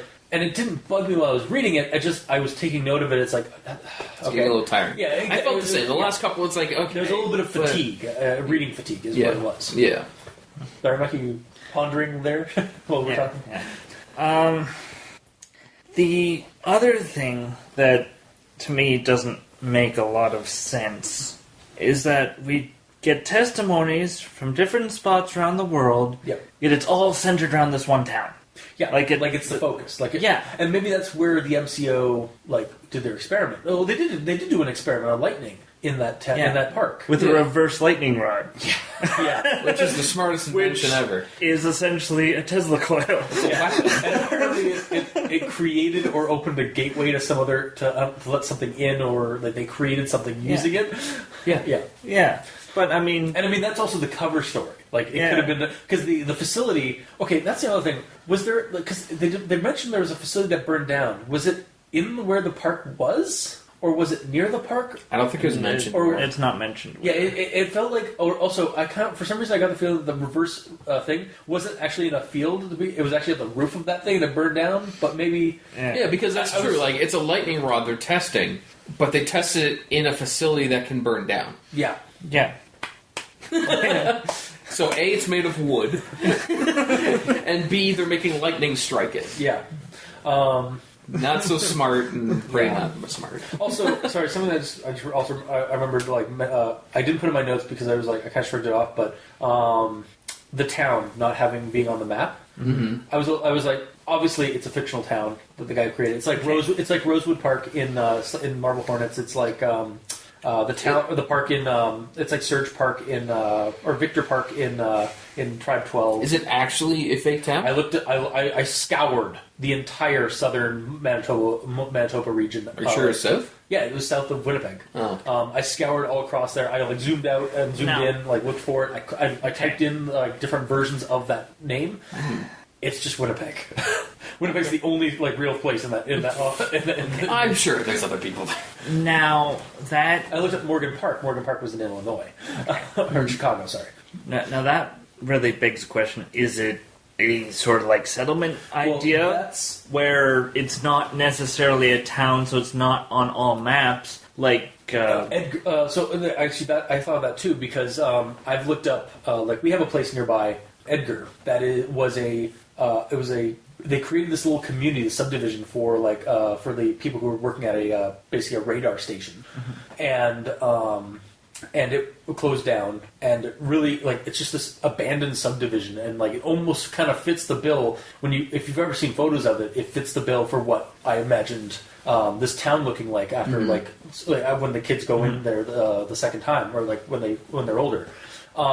That said, that's not on the Edgar as that radar-based like barracks and community area isn't on the map, but the new community of Edgar that's like down a couple of lines from it, that's on the map. So and if you when it seems like the town itself has either been rejuvenated in the recent years, or there's a new development that's just nearby that's basically sharing the same like name or land, because like the park is basically just overgrown full like forest and whatever, and now there's a new park that's built like a little bit ways off that you can see the other park from, or what remains of the other park. So it's entirely possible that this town is just a ghost town. Like there's still people there, but Todd, I think Todd Kane's escapade down there was a couple of years after our friend Cliff ended up going there. So, and he went to the rejuvenated part, whereas when Todd and his friends went down there, it was again a shithole. Undeveloped. It had been basically almost abandoned, basically by the people. I don't think so. Yeah, I'm pretty sure it was because it had been a couple of years since the disappearances of his friends, and then he vanished after he got into contact with Cliff. Finally, Todd went down there first. No, Todd and his friends went down there first, like a couple of years ago, and then they've been missing for a couple of years. Because I remember reading that they had been missing for a couple of years, and then Todd went missing in the last couple of months. Yeah, because they go missing during the story. Yeah. Yes, and then after all that, Cliff goes down. Yeah, but Cliff went down there like as of 2010, 2011 or whatever. But like I think they went down to that place a couple of years before that, before Cliff went down there. They as in Todd and his friends? Yeah, of course. Yeah, okay. Yeah. So I'm just saying, like in the intervening years, the town may have been a shithole back when they went there, but then in the intervening years, it had either been rejuvenated or partially rejuvenated by a new development plan or what have you. Yeah. But again, it's still not on the map because it's not really like it's still like in development, or it's still being like basically set up. It's not been what's the word when they aren't not founded when they're incorporated. Because non-incorporated communities tend not to pop up on maps. Yeah, But they still have signage. They do still have signage and all that. Like, yeah. Would they be big enough actually, to sound our like- neighborhood here isn't actually, like, it's on the map. Yeah, you can see it from, like, from things, but it doesn't actually say what our neighborhood is. And Yeah. it actually shows up as a different place entirely that's, like, just down the road. Mm-hmm. So... Yeah, like I was. That's one of the things I was trying to clarify when I was like looking up, seeing if this place was a real place, or if it was just a fictional like thing the guy had come up with. Which again is totally fine because why not? Would you prefer it being a real place? I think it would be cool. It'd be more honestly, immersive. again, like it's like when we did that Newfoundland one where the fairy creatures were attacking that guy in Cupid's. I actually was able to go to Cupid's. I was able to go to all of the locations in the story, and I like got to take photos, and I was like, and everything. yeah, and it was like literally again, it's like I think it's a double-edged sword. The first one is like. We get the issue where somebody might take it too seriously and like kind of start stalking the creator. Hence why I also said it was a good idea for the guy not to remain kind of anonymous with the voice modulating and not ever showing his full face. The other thing is the other side of it though is as a fan, if you're not a crazy fan, but you're a fan that's like if you find out like Elm Street was based out of this place and you go there, or like in John Carpenter's The Mouth of Madness. The main street and town that was shot there was not shot in the States, in New England, like it was. It's actually shot in Markham, Ontario, and you can actually go to the Black Church that's down in.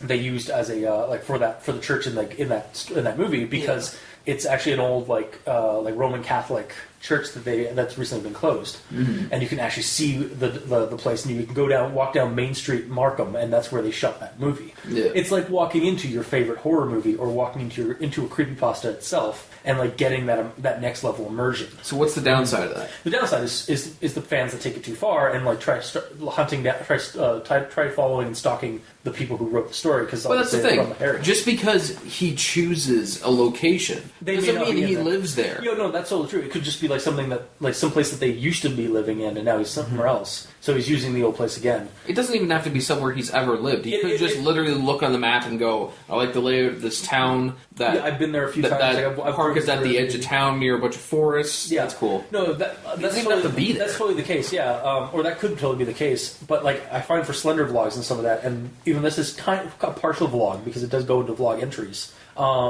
Generally, they stay within their own hometown and they film in their own hometown, and so sometimes that can be a problem.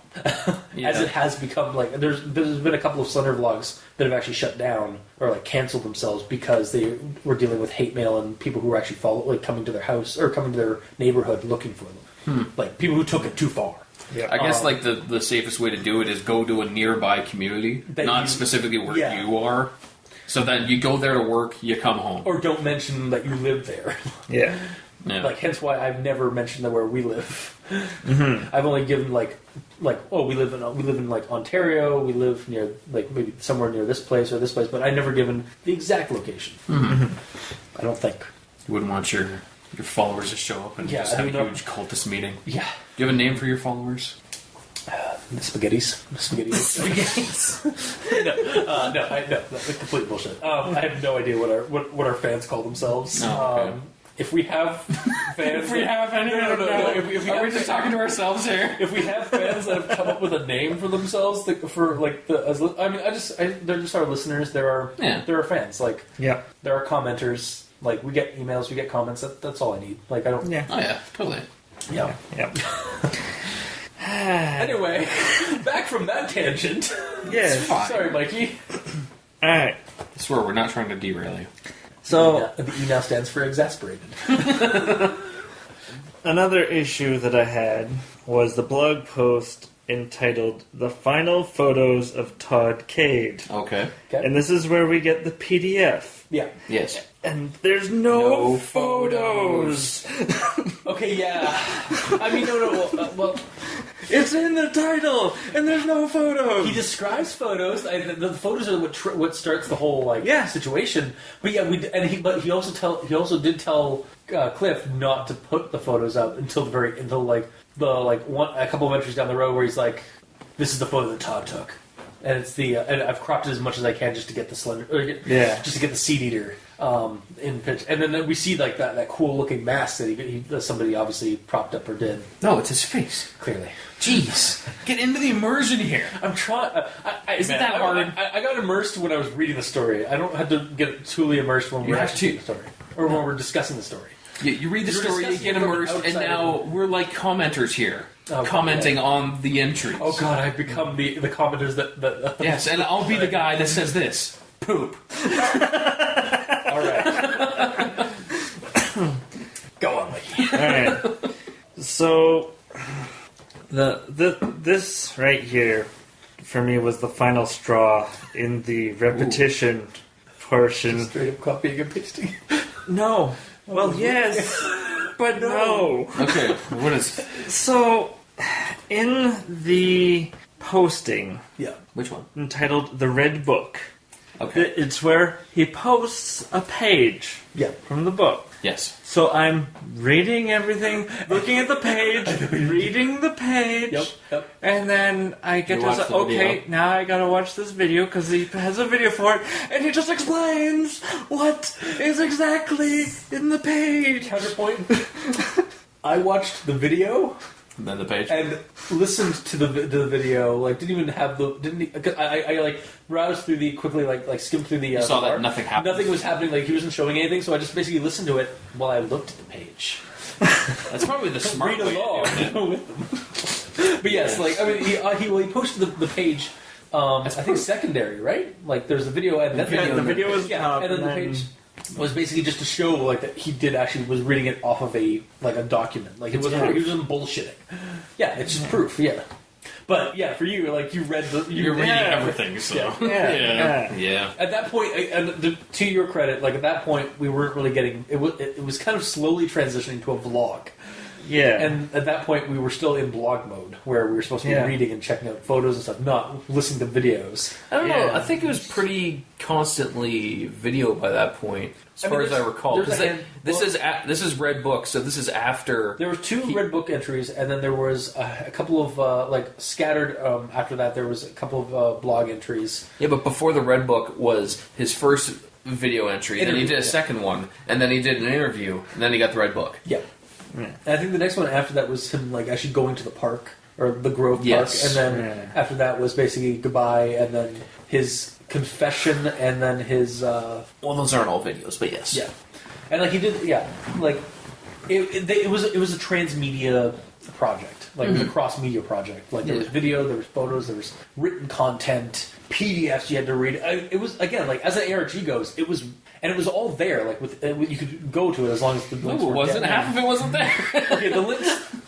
That's like, even though some of the links were dead, those links weren't really that important. And he did kind of point that out that some of them weren't like some of them were just basically naysayers or like idiots or some people that like betrayed him on Tumblr or whatever. And one of them was specifically done for the. Oh, when he was out, when he said goodbye, and then he was like taking photos. No, okay. It's like the first video entry. How did you miss that? Yeah, the very first one that came up, it's like it doesn't work, and people underneath it's like, where's the why is link? it set to private? Yeah, and then you click on it, and it says video is private. So he clearly did that for a reason.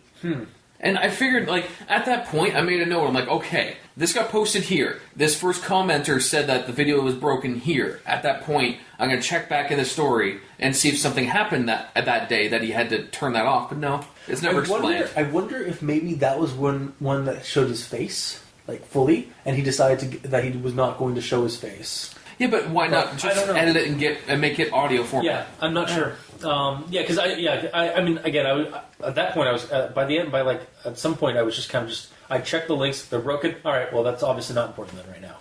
And kept reading the story, and I still got like the story as the main story. It's weird at the start where it's like click doesn't work, click doesn't work, click doesn't work, and then eventually they start working. Yeah. But I feel like back then, did they work immediately, or were they always made to be broken? Yeah, I don't know. Were they like basically he just made up a random blog thing? But no, I get what you're saying. It is kind of frustrating because like there was some frustration when I first did it. But And what were you mentioning? Like some of the links were like people who betrayed him. Yeah, no, there's like a couple of them, like a couple of the Tumblr posters that were like basically like he's like, I do not affiliate with this people. They're spreading lies about me and the thing or something like that. I remember that being one of them, and maybe I think that might have been a Facebook link or something like that. Like some idiot on Facebook was like basically leaking his face or like saying that he knew the guy. Right. And it was basically like maybe that was like an instance of stalker or something like that. Yeah. But it was just like those kind of things were brought up a couple of times, Yeah, or the people like on Tumblr that were basically saying that he's like full shit and stuff like that. I think I remember saying like there was a. That just sucks when people just shit on something like that for no reason, like just to ruin it. I guess you got to be more protected. Yeah. When doing that. Well, again, that's why he kind of went more anonymous with when he was doing videos. Like I didn't think of that stuff possibly happening. So when I first saw him being all anonymous, I'm like, why? Yeah. But yeah, it makes sense now. That's cool. I mean, it's not cool. It also kind of it's not cool, but also for the narrative, it adds to the whole like conspiratorial aspect of it, right? Yeah, he's trying to remain anonymous. Sorry, I apologize, Mikey. We keep cutting over you. No, he has It's interesting. He has interesting comments that we have to comment upon. Yes. And discuss. Yes. It's almost part of like the that's show. our job right now. Okay. Like that's what we're here to do. Yeah, I can still be polite about that though. So Yes, we are Canadian after all. this next comment, which actually made me think of a side comment, which I'll start with first, is that there was a lot of media outside of the blog. Like there was Twitter, Facebook, and in this comment, I actually didn't read his Twitter. I just did the blog. There's a couple. I was also doing it kind of from work, so I can't really go to some of the sites. But I was just checking that out. Yeah, I started reading the Twitter and going along with sort of matching the dates, and then I got tired of that because it was a pain. Was it accurate up to that point, so you gave up? A lot of the stuff was pointed back to the blog, so it's just doubling over. has he posted since the 2013? Or I don't think so. It would have been one of the top ones, and I don't think it went also, that far. apparently, Cliff Howry is not the name of the creator. Yeah, so if he's using Twitter, Just use his real life one. Yeah. And then I also started looking at the Facebook, and it was almost like the Twitter. It's just advertising the blog. Hey, check this out, we have a new entry. Yeah. Kind of like how we do for our show on the Facebook page. How dare they do that? That's so stupid. Why would anyone do that? But it's just... I probably should have gone back to them to get more content, but it just seemed like an information overload. Yeah. With how much stuff. Well, again, it's another one of those things where at the time, if you're reading it as it's coming out, it's fine.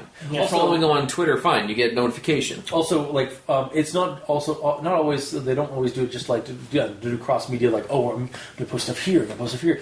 It seems like the Twitter and the Facebook are really just to get the word out that I posted another thing on the site, because not everybody's going to keep checking the Tumblr site, or the blog site. They're going to basically find it through like through social media. It's a way to give them notification that there's something new. Yeah. Alright, so, with that said, onwards to the comment that spawned the sub-comment. Oh, okay. So, knowing that both of you read the comments, did either of you go to the YouTube channel TJAProjects? No. Actually, I had already watched TJA plus all their sub-series. I don't recall the Seedeater being an entity in the TJA project, though. The comments specifically point out the Underground River and the co-op.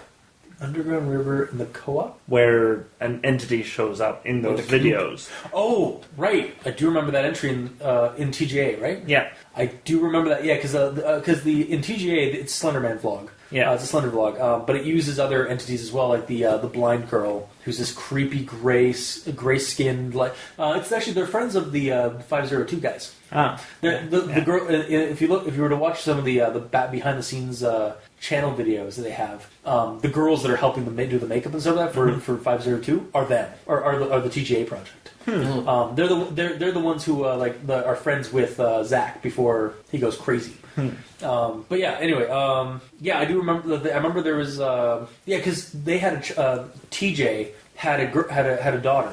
With like her boyfriend who went missing from Slender Man, and then this entity known as the blind girl or the blind woman, basically this like raggedy, haggish looking girl, a woman with like a blindfold over her face or her eyes, was like crawling out of like park slides or like stuff, or crawling out of like again, like I think I remember like a tunnel or something like that where it came out of, and it was trying to get to the child several times and like throughout the series. So yeah, I could kind of see it through that. Maybe people were thinking that was related. Yeah, but yeah, I don't recall something like the Seedeater really being in it aside from that raggedy girl. And there is an entity in there, but looking at it, it's not the Seedeater because it has two eyes. What a revelation! Well, they also never explain why the Seedeater has one eye covered up. Yeah. So that could be something that happens later in their lives, or it could be a different. All of them be a different Seedeater. Yeah, but all of them, every single one that is which described is all of them are covered. So I don't know. Yeah, if it was explained better, then maybe. And then going. Yeah, we actually got to do TJAProject at some point for Slender Vlog Theater. Not you. I'll do that with Captain Salenum because we'll do that for Slender Vlog Theater. Okay. Well, anyway, onward to my notes. So later in the series, he gets more stories that he's posting, and when I read them, I was like, the MO doesn't fit anymore. Like, based on the first one... It's going after kids, and then it's going after... Like, no. No? Suddenly there's blacking out, vomiting, and all these other side effects. Yeah, these are basically people like, I had this weird thing. Basically, they're trying to add... Like, if these ones are probably the contributors that are basically trying to add extra things to what it can do. Mm-hmm. Yeah, but it doesn't really... yes, I don't know, like... To me, that didn't match it. It felt like there was something else at work. Yeah. And then it's cleared up really well with the one picture with the last drawings of the Seedeater over a child's bed. That's red? Yeah. Well, he does go... He uses that, actually, later on when he's investigating the child that went missing in the Grove Park. And the woman described this like red... Or no, sorry. That was the German... one that the German one that the guy met this with the red face, the red faced thing in the woods, and so he like I remember like this story being the early story that had that red face thing, so maybe it's connected that way. Maybe it's a different version of the I only remember there being one red faced one. Was there? Or am I talking about the same story? The German.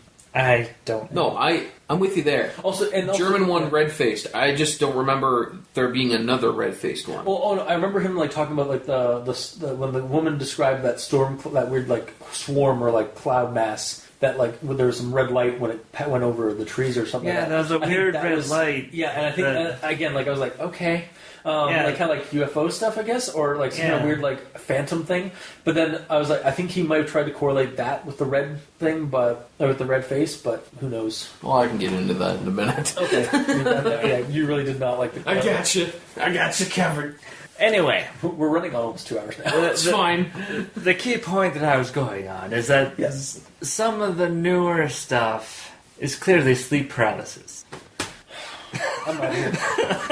Well, it has the Seedeater over the kid's bed, and the bed's lying there. The kid's lying there on the bed. Move, yeah. Well, and he even describes it like because he had a couple of episodes where he has night terrors or sleep paralysis. He even says, "Yep." As soon as I saw that, I should have realized. Yep. Shit. So at that point, like, because it's sleep paralysis and all that, at that point, it might not even. Okay, thinking that it's real at this point, reading that person probably isn't experiencing the actual Seedeater. They're just they know of it. Yeah. So and they're having a night terror, so they're having a terror about the creature that they read about online. Yeah, it's actually may not even be like even something like a psychic premonition about it. It might just be that the guy it's on his mind, so that his brain is. Especially since he's blinking and it goes away, like just from blinking. All right. So continuing on. Yes. The section where he gets attacked. Yes. By the Seedeater. And it latches onto his face and whatnot. I'm just thinking the Seedeater's misunderstood. Well, you just want to kiss him? Yeah, he just wanted to kiss. and he doesn't understand how kissing works, so he adds little teeth. And it's a bit too much. No. All he wants is love. Because we're going into like some really weird internet erotica, so I do not want to go that far. I do not want to go that deep. No. I already had to do a Nightmare Waifu series episode. I do not want to do that. Go into that.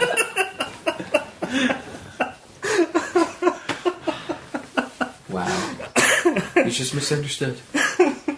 Moving on. Yeah, and then... By that point, he's still a pedophile because he goes after kids.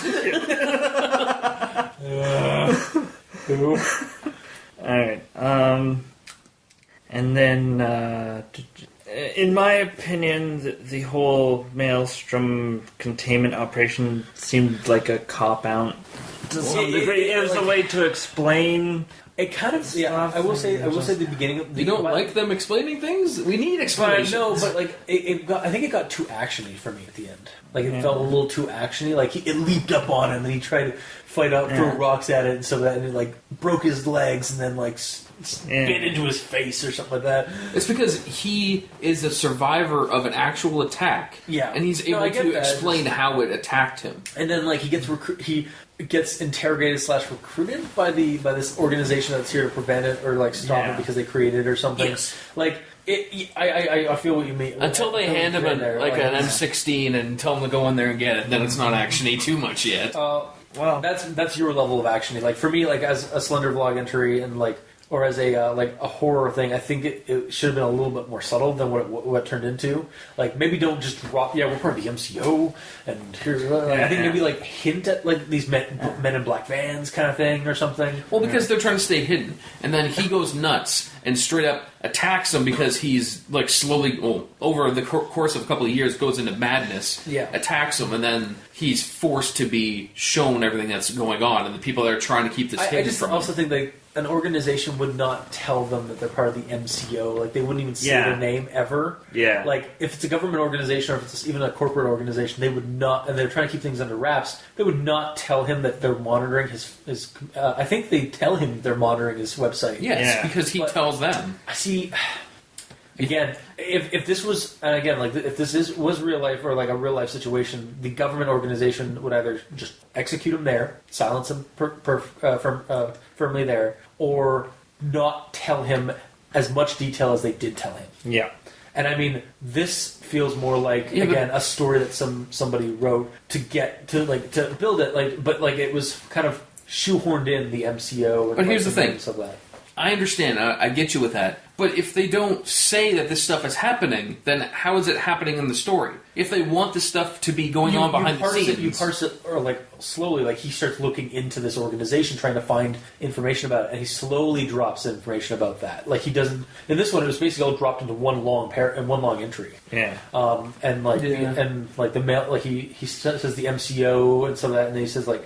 Yeah, he says MCO a couple times, and then eventually at the end he explains what it is. Like, oh, that's what MCO stands for. You could have called the MCO. Like, all I kept seeing was the initials MCO, and then a couple of entries later, it's like I figured out what it means. It's Maelstrom, like continuing operation. Because like the whole thing is investigative, and then he just handed information. He just blarfs all of the. Someone blarfs all the information to him, and then he blarfs on everyone else. Yeah, it's a little bit too much blarfing. Yep, that's true. And then. Something from the comments. Oh, yeah. Cliff Howard is dead. What? Didn't you read that? Where was this? Last entry, way down in the comments. Fuck, I did not. What? Cliff Howard. So that's why it stopped. Except it didn't stop, did it? Exactly. We just got you. Because the guy's name is, for the blog, is Cliff Howry. But Cliff Howard is dead. Wait, did he say Howard? Yeah. I read it as Howard. So some person tried to like troll. Fuck. He took advantage of my typo knees. No. That is awesome. Cliff Howard is dead. Oh man. Who's Cliff Howard? Because it's certainly not Cliff Howry. That is... Are you 100% sure he said that? Yes. Damn it. What was that? What was that comment? He's in the last one. I think. Yeah, it's in either the last one or the second to last one. Like when they're actually speculating if he's dead or not. Yeah. Yeah. And then somebody said Cliff Howard is dead. Yeah. Who's Cliff Howard? Unless he just doesn't know It would his have been last better if name. somebody just said Cliff is dead. Like, Yeah. But no, they had to go. They had to try and be smartasses and put Cliff Howard, unless it was intentionally supposed to be a typo. Yeah, it might have unintentionally been a typo. Yeah, no, yeah, for sure. But if it was intentionally a typo to I fuck was with like, people. what? I did not see that. It's like Cliff Howard. Damn it! Oh, that's good. A little too high. Alright. Alright, so I'll save the rest of my comments for my recommendations so that I have something potentially mind-blowing in the recommendation. Oh my god. Ooh. Ooh. Okay, Gamer. I have a lot of comments. Here we go. 1, Barbara. Okay, first things. Here we go. Speed run it! Okay, so first entry, I found it kind of weird where she runs into the forest chasing her sister, right? Yeah. And the sister finds the monster, right? Yeah. And then soon, like, lady falls, right? It's like, oh, I'm muddy. Oh, okay, my sister's there. And then the sister starts saying stuff. And then she, like, immediately, like, with her sister saying all this nonsense, she doesn't immediately go, are you okay? What are you doing? We have to go back home. She just immediately goes, what are you talking about? And, like, immediately stops caring about her and just listening to what she says. Like, she ran in there to save her because she's running off. No, we wanted to make sure that she wasn't going to get hurt or in trouble or anything. Yeah. Yeah. Going there to protect her. And then when she sees her, like, insane, essentially, in front of her, she doesn't seem to care. I mean, I didn't get that. I just thought like it was like a little girl, like little like her little Spouting sister. gibberish in front of you. Just spouting Going, gibberish. Seedeater. It's like Seedeater. it's like it's like a little child like saying like trying to come up with a word or something like that, and like fumbling over their own like tongue and stuff like that. So I suppose it like just. I didn't really see it. I honestly didn't really see it as like insane, like gibbering. Well, I guess it could be done that because they're terrified and seeing this like creature in the. it's more of the scared gibbering. Yeah, it's more Where- scary. I think Where they're trying to say what the thing is. and they're stuttering and they're stuttering and to get it out. And Yeah. all Yeah. that stuff. But even so, like, I'm assuming if the kid is scared, she'd be scared on her face. And Yeah. the sister would be like, are you okay? You look frightened. Did you see a ghost? But it's just, what? What are you saying? Seedeater. Yeah. And then the second part of that is when they get back, they never talk about it. Yeah. They don't talk about it then, and they don't talk about it over the 39 years until her sister died. They never talk about it. Yeah. Why? Until they find a journal entry that mentions it. Yeah, but, like, why don't they talk about it? At this point, they didn't go through the whole, like, memory repression No, therapy that's stuff. true, It's yeah. just, they just decide not to talk about it. Because the thing didn't actually actively attack them or anything like that, so it's just kind of, that was weird. Anyway. If you and me went in that forest right now and saw that and came back, Yeah, would now we that not we're- talk about we're- it? We're like now that we're 30, we totally would. But as a kid, like, you may shrug that off as just your vivid imagination. Both of you seeing it? Maybe. Like, again, and also, even if you notice, even when the kids did tell somebody, they just shrugged it off and said, "Oh, you have a wild imagination," or it was just a bad dream, or something. I know, but, like, if the two kids see it and they know people they saw aren't going it. to take them. Like, people aren't going to like. They're just going to like again rationalize it away, like rational adults. Again, us.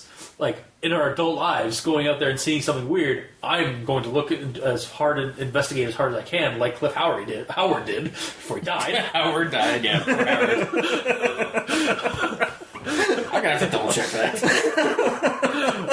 That's too good. Anyways, But yeah, okay, moving on. Next one, from Nolan.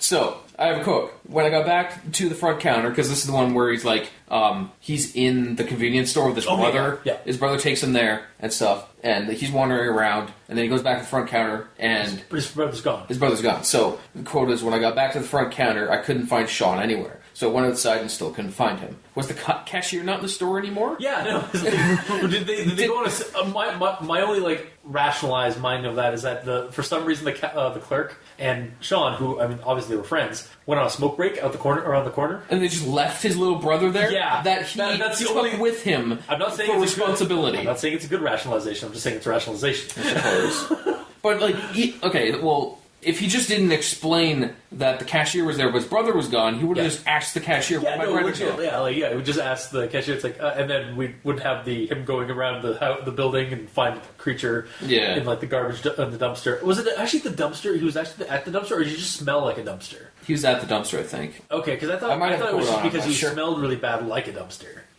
Oh, actually, I'm not sure. All right, anyways. All right, well, the second part of that entry that felt kind of weird was, so the kid goes around back, sees the monster, right? Yeah. And then the quote is, I turned away and ran. I think Sean saw it too, because when he saw me, he ran as well. That's the first time we know that he's even there still. Well, yeah, he's probably because Sean, like, he's like, he probably went outside, maybe he went for a smoke or something like that, or like went out to like check. He knew his brother was going to be in the counter, so he figured he'd see him when he went out. Obviously, he didn't, and then he went back inside. Also, by the way, I doubt they're going for smoke because I'm pretty sure his older brother's like 12. Okay. All right. Well, he went outside. Anyways, well, no, because his friend's a clerk, and like that's true. The age would probably That's be true. minimum 15, 16. That's true.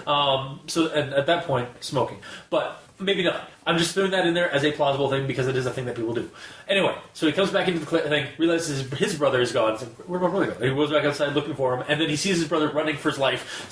And then maybe sees the thing like trying to. Because personally, if I was looking for one of my siblings, went around the corner, saw them running for their lives, looked behind them, saw something like, I'd be like, nope.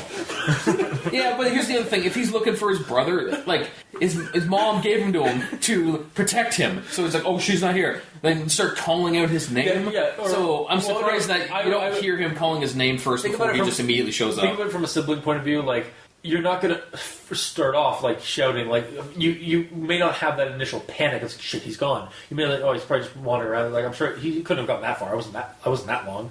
Walked around, just took a quick look, and then saw him running. And then it's like, maybe not like run immediately, but I'd be like, get out, I want to go.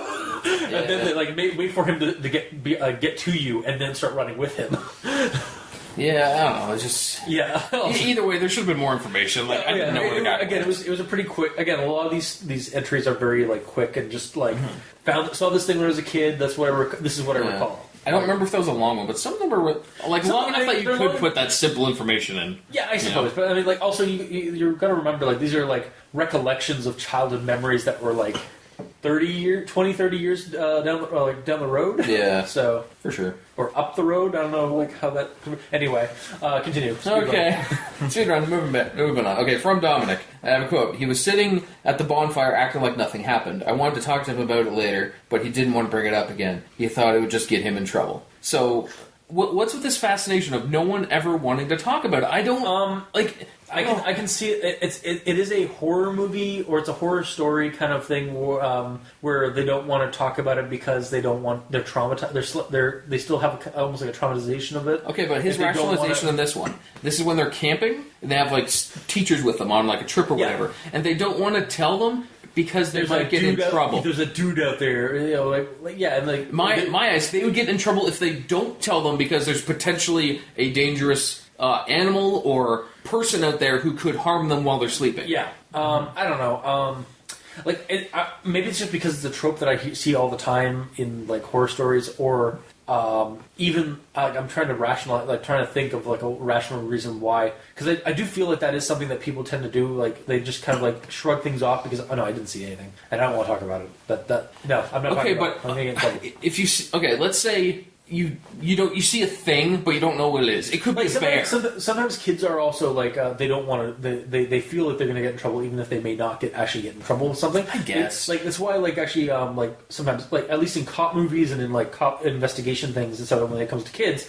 The cops usually have to coax things out of the kids. Like, what did you see? It's like, and they're being really quiet. It's like, well, I'll give you an ice cream. I'm literally borrowing that from Lethal Weapon. Nice. And the other kid will like close his mouth like, don't tell him your name's Billy. Oh, sorry. Yeah. Anyway, that's kind of where I kind of got from like. I could buy into that, like people the kids not wanting to talk. Yes, no, but like also like if I was in that situation, I wouldn't want my friends to get hurt and me. So from self-preservation and helping my friends, I would want to think rationally. Like that's the other thing is kids don't always think they their minds are still developing. They don't always think of the rational thing that an adult would. I guess. It's been too many years since I've been that young. They fear more. I'm like 40. I'm old. You're basically grizzled. Yeah, I might as well be. No, they fear. In my experience, at least with like stories and with kids and some of that, and even remember when I was a kid, you worry more about getting in trouble for something than actually like being hurt because you're safe. You're with adults. You're not going to get hurt. Sure.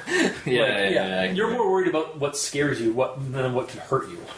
Mm-hmm. Okay, so moving on. Nolan, pictures. Sending to him. Continuity issue here in regards to his Twitter. Okay. Quote, a few days ago, I updated my Twitter with a status reading, I reminded Nolan a week ago about the drawings I did. At this point, he made his Twitter, like, yesterday. Nice. Yeah, it's a bit messed up. So, like, he says a few, which is a 3. So, 3+ days ago, he updated his Twitter. Meaning, previously he had Twitter and, like, had a different status before then and changed it to the new status. So the way it's worded, it sounds like the people were already following his Twitter in regards to his story before the change, meaning that he started his Twitter, got some followers, interest, and posted these stories at least 4 days ago, absolute minimum, but it's only been 2. Mm-hmm. Plot hole. Yes. Yep. I did it. Yay! We found the plot hole! Yay! Which is going to make this entire story crumble. Yeah. No! Just don't look too deep into it. Yeah, pretty much. It happens. You know. Yeah, no. I mean, it's especially like it's impressive. The guy, if this is all like collaborative thing, it's impressive that he was able to thread it along as well as he did. Yes, for sure. It's just, I don't know, it's just weird. Because, like, especially if it's only a couple of days ago that you made the tweet, you think it would still be fresh in your mind, okay, I just made this. Mm-hmm. You know? Yeah. Alright, moving on. From Hugh. This is in the comments. A comment from Nolan saying, I haven't really talked to Hugh for years. I guess he was on my contacts list when I sent the website link and I selected all comments. So the first thing I thought was, wow, way to be a dick. Why does it matter that you haven't talked to him in years? Within 8 minutes of the posting, Nolan, like, immediately goes, okay, I don't really know him. He's like an acquaintance. You know, I am not really associated with him. Yeah. Like, why? Dick move, Nolan. Yeah. Also, rest in peace. Yeah, rest in peace. But dick move. While you were alive, dick move. Yes, for sure. Oh, I feel really shitty for that. Anyway. Well, you know. Yeah. That's just the thing. It's just weird. Okay, moving on. From Jake and Patricia. The scrapbook. Is that? Oh yeah, that is a scrapbook. Man, there's so many things. So it's weird that he just comments himself. I'm assuming I got so many notes I can't remember, but I think Cliff is the only one that commented on this. Yeah. So it's like none of his apparent fan base cares about hearing about the scrapbook with how little response the posts get. It doesn't feel like people are actually following this post because. He gets this huge amount of information, an entire scrapbook of information on this thing. He was going to, and then no, this is at the point. Gets it, or when he gets this it. is when he gets it. Right. He gets an entire scrapbook full of information over like the past 40 years or 20 whatever years that these people were collecting information, and he's the only person that comments. Yeah. At that point, like, my immersion kind of broke a bit. I'm like, are people really following him? Yeah. He's made a Twitter, and he has people commenting and sending him messages and stories about what they experience, but no one's caring enough to No comment. one's like super saying, all right, the scrapbook, everything's going to be explained. Yeah, like, we're gonna have more at this point, I'm expecting there to be, like, at least 5 comments to everything. Or exactly. Yeah. Because I'm comparing it to YouTube, but if you go on a YouTube video of someone that's relatively popular, there's like hundreds of comments. Yeah. I don't want hundreds of comments to read, but like 5 to 10, that's fine because it gets you immersed that this is actually popular. No, People are actually following goddamn this. shit poster, damn it. Yeah, really. Yeah. That's how you know when you made it. Or poop. Even if the poop guy came back, that's fine. Dougie poop. How old are we? I don't know. Right, 40. Yeah. Old bastard. Or approaching old. Alright, so then, next one, huge news / bad news. This is about the flood and such. Yeah. So, It's a tease that he gives out the information that there's this scrapbook, and then immediately goes it's like in a it. flood. I do like him because people like, oh yeah, I'll send you this, and it's like, oh shit, something happened to it, almost like something is working against them. I guess. Like nature. What? What if the Seedeater is actually just an aspect of nature? And it only eats seeds, and we've got it all wrong. Well, what if children are just the seeds of humanity? No. Well, kind of. Well, No.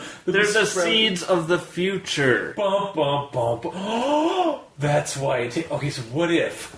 Okay, laying down some conspiracy, some theory. Do it. I got my tinfoil hat ready to go. Wait, hang on. Yes, there you go.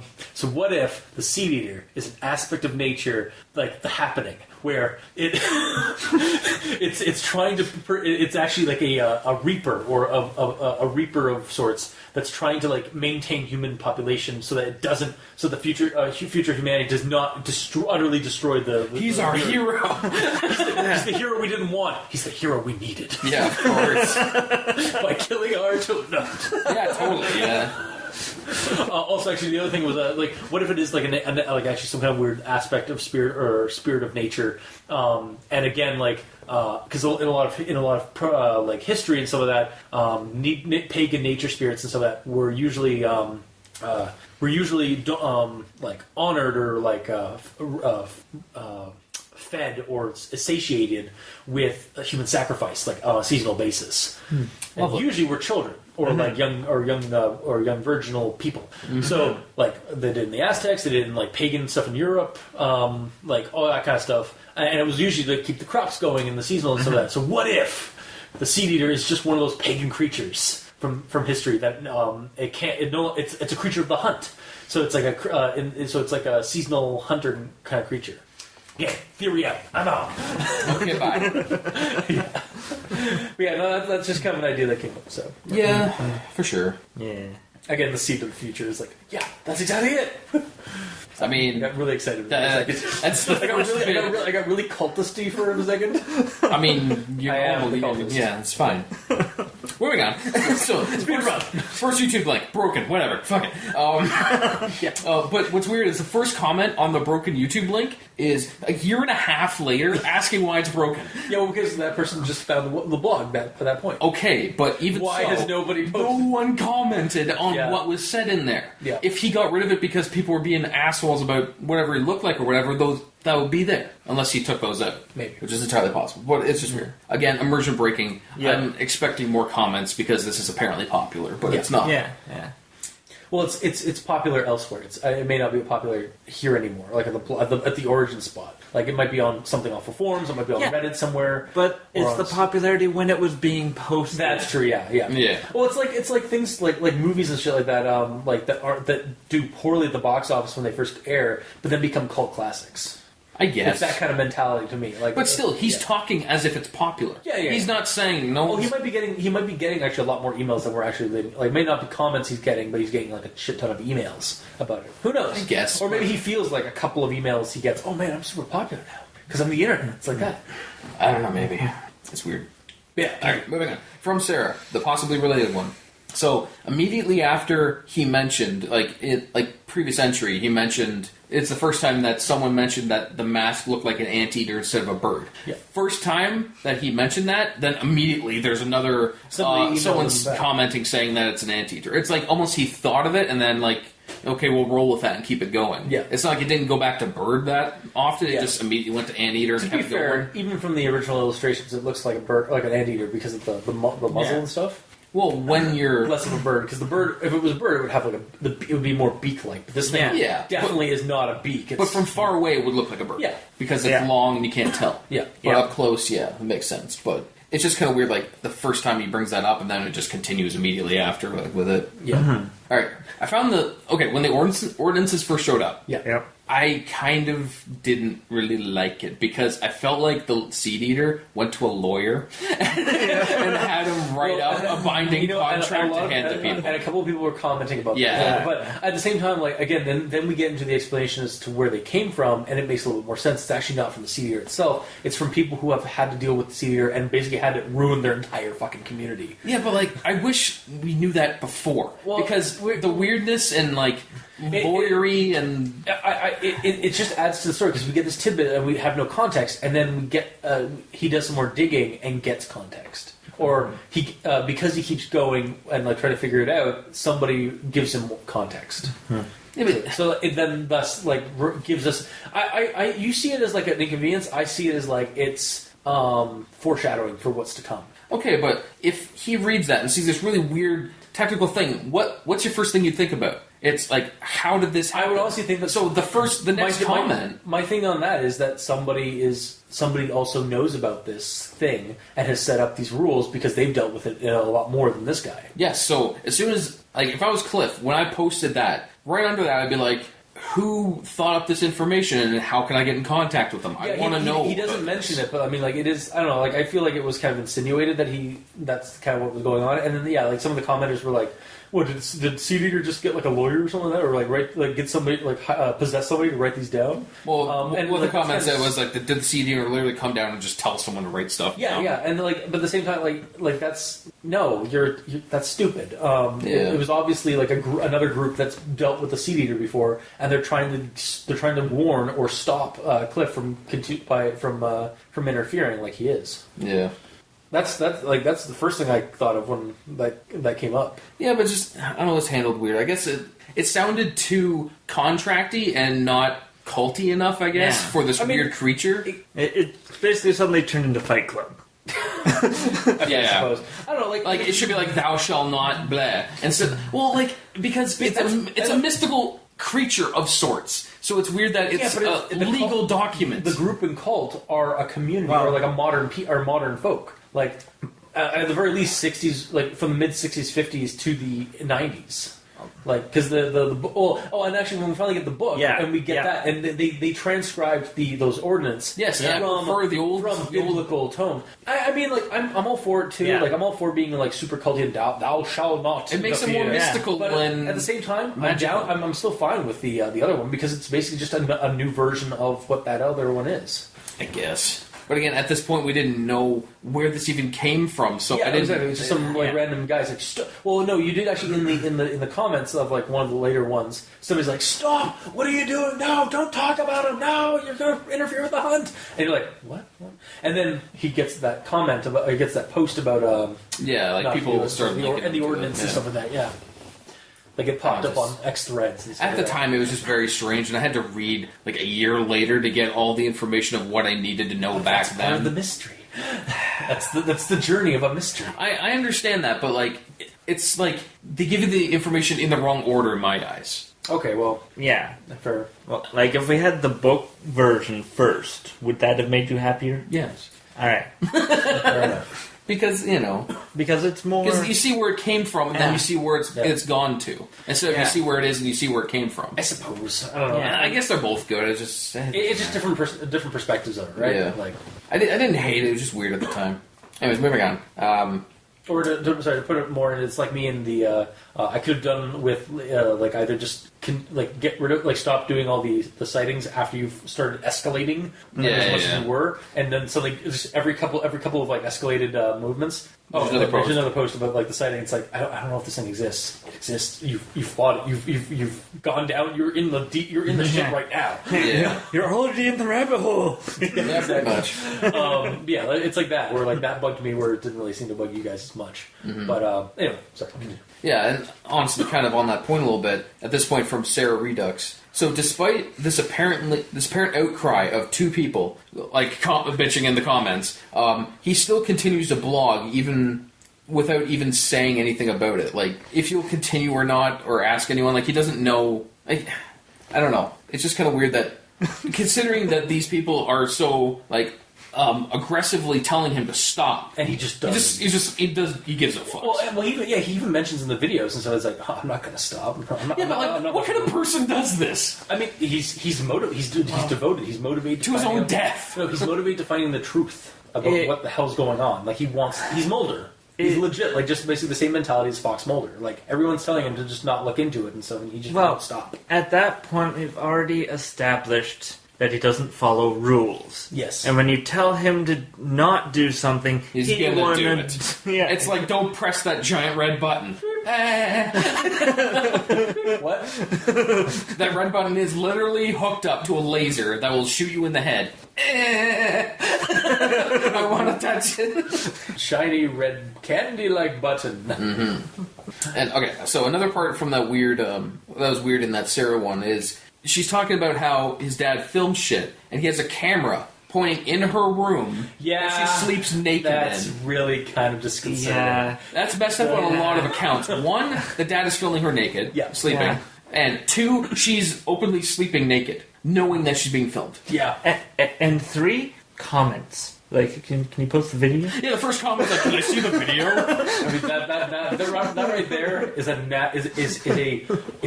natural or is a wild comment of the internet in its natural habitat. Like, it is the most natural internet comment I've ever seen. And what's sad is this is the first one that had like 10 comments on it or more because it's has the word naked in it. Yeah, it's kind of sad. Yeah, it's kind of weird. It's kind of like, honestly, it reminded me of the Paranormal Activity 3 or 4, where the girl literally has her camera going in her room while she's sleeping, and she's like she's not naked, but she's basically in a t-shirt and panties sleeping, and it's just like, why? Fan service. She's like 16 maybe max. Like, ew. That's weird. It's demographics, man. Who's watching those videos? Apparently. Teenagers. Yeah, who's watching those horror movies? Yeah, teenagers. It's just stupid. Yep. Alright, so Got really quiet there for a second, sorry. Moving on, from Christina. So, this is something where they, I believe this is when they're camping. I don't know. Fuck it. The quote is, "We saw something that we thought may have been a cougar or something, but as we got closer, we realized there was no cat." So if you see a cougar on... Christina talking about her, like, she got a story from her brother. Yes. He was an alcoholic. And he went out in Florida and some of that? Yes. Yeah. And, like, so there's a tree with a cougar on it, and you walk towards it.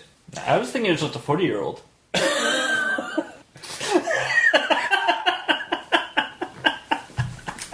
That would explain why you walk towards it, I guess.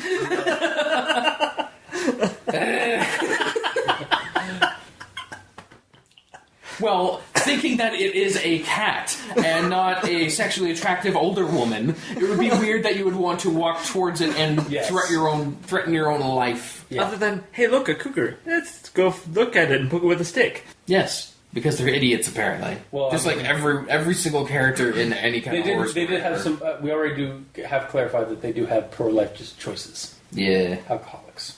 And I mean, not to just alcoholics, but because they are people that need help. But anyway, yes, of course. All right, another quote. We were curious and thought it was just a guy fucking around, so we got closer. What kind of guy fucking around has, like, limbs that break backwards? It's like,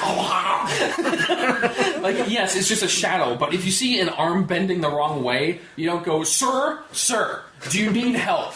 Shall I call an ambulance for you?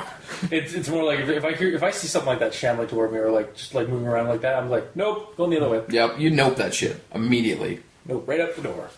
And also, at this point, I'm thinking, why throughout all these, there's so much focus on describing specifically the face and what his arms are doing, but they never describe his actual body. It's just silhouette. A gaunt. Well, because it's all like completely dark. Like it's like they never actually see what it is. It's also, again, these are all memories. These are all recollections of memories. So like they're trying to figure out what stands out. And what stands out is the face and the weird motion or the weird like the wrong angles of their limbs and stuff like that. But none of them got close enough and in enough light to see if it's like a shriveled up body that's like all burned or anything. They speculated it's rotten or it's rotting kind of. So, but because no one explains it, I just imagine pure black shapes. Like it's made of shadow. I don't know. Like I kind of at this point I feel like someone should have noticed something. Maybe, and that's a way that they could progress it because if most people don't notice it, if some guy sees it. Yeah, or like since the newest attack, which was him in that park. He was up close, broad daylight, apparently. Yeah. No, it was middle of the night. Oh, middle of the night, yeah. So, again, like, a lot of these are either not in broad daylight or in the middle of the night. Fair enough, I guess. But I want to know more. That's the problem. You must have more. Yes. Because I have so many comments here, but I'm like, fuck it, I'm not going to bother with them. Fuck it, I'm not going to bother with that one. Like, Are you sure? I mean, This is all in the same part. I'm only at 11. All right, so we're on to the third hour. It's fine. Well, like one of them is just like Will gagged and he said, Okay, we're only on 2.5 hours. all right, well, one quote is just Will gagged and said we should just keep going, so we did. At this point, I'm like, there has been so many chances for these guys to just turn around and leave, but they just keep going. Yeah. They're just drawn by their idiocy to just go. Yeah. I don't get that. well, and the part of the problem is that it's 3 guys, but it only ever seems like one, and then the other 2 just get mentioned offhand every so often. Yeah. So there's next to no, I guess, no like camaraderie, no multiple personalities when there's multiple people there. It's really just It's one just the one guy. But then it is from his perspective. Yeah. But he would be describing what the other people are doing too, because they're not just sitting there going, nah. Well, no, but I mean, like he may like that may not. That's not really the important part of the story. Like, because again, these aren't like in-depth stories that people are recalling. They are literally just trying to let the person know what they saw, like, and like just giving a description of like the event, and that's it. Like, it's not supposed to be like an. It's not like Gary said, "Oh shit." The entire Paul said, "Let's go." The entire collection is supposed to be like the in-depth narrative because it's all these different stories. It's not supposed to be like in-depth stories individually. Them all collected is what makes the whole. makes the plot whole. Yes. Sometimes, yes. But anyways, back to this part. Weird, So this is the part. This is still the same story where it's the dude. He's alcoholic. He's out camping and all that. So at the start, they get there. It's like crap. He forgot the coal. So they walk back to the car, get the coal, and then on the way back, he mentions the lightning tree. Yeah. So like, They probably saw it earlier. Just now we're marking it because it had something to note, which was the creature or whatever. But they also never mentioned where it is. Like, it could have been 50 feet off of the field, but it seemed like they had to like creep by it. Well, no, because they're out in the. So then it wasn't that far. It was actually like they don't say though. Yeah, but I mean, it's a fucking recollection. Like, I understand that, but if the tree was a very important thing in this recollection. If you're walking up the path and there is a lightning struck tree in the middle of the path, you'd be like, wow, that's kind of cool. Anyways, you go up and get the coal, you come back, oh, the tree's different because there's a weird cougar on the top. That you get closer and know it's a weird bird man. Okay, let's sneak past him, and then we leave. I don't know. I think you're thinking way too hard into this one. Like, because I'm trying to visualize it as much as possible when I read these. I don't know. For me, like, I'm maybe just because I don't know, like, I have a really overactive imagination. I just like visualize. Where did you visualize it? Basically, so they're walking by. Maybe they saw the building, but at that point it wasn't of note, so they didn't bother mentioning it in the story. Then on their way back, they see the tree. It's only like maybe 10 feet off the trail in the woods. Because it's a marsh, so it's basically the Everglades. So I know what the Everglades kind of looks like. It's basically like a bunch of like old willows and cypress trees and some of that mixed in with like long foliage and stuff. Mm-hmm. And they see this thing like off in a small clearing where the tree is. Again, 10 maybe 20 feet away, and they see that creature in it, and there's the note. Also, that's kind of weird. It's a weird tree because it looks like it's been struck by lightning. And so they go to investigate, and then they decide nope, because it turns out to be some kind of weird bird man. And they just basically get back on the trail, and then basically try and sneak past through like along the foliage or whatever. That's kind of partially blocking the view. Yeah, I guess I just would have liked it to be noted on the way up. So then you see the difference of. Well, they may not have even noticed it on the way up because it was covered by foliage. Hence, how they were able to sneak past it. Well, then they wouldn't have noticed the dude there. On the way back, they could see it because it's like. Oh, I see what you're saying. Like on the way back, there's a clear sight of it through like some gap in the brush. Yeah.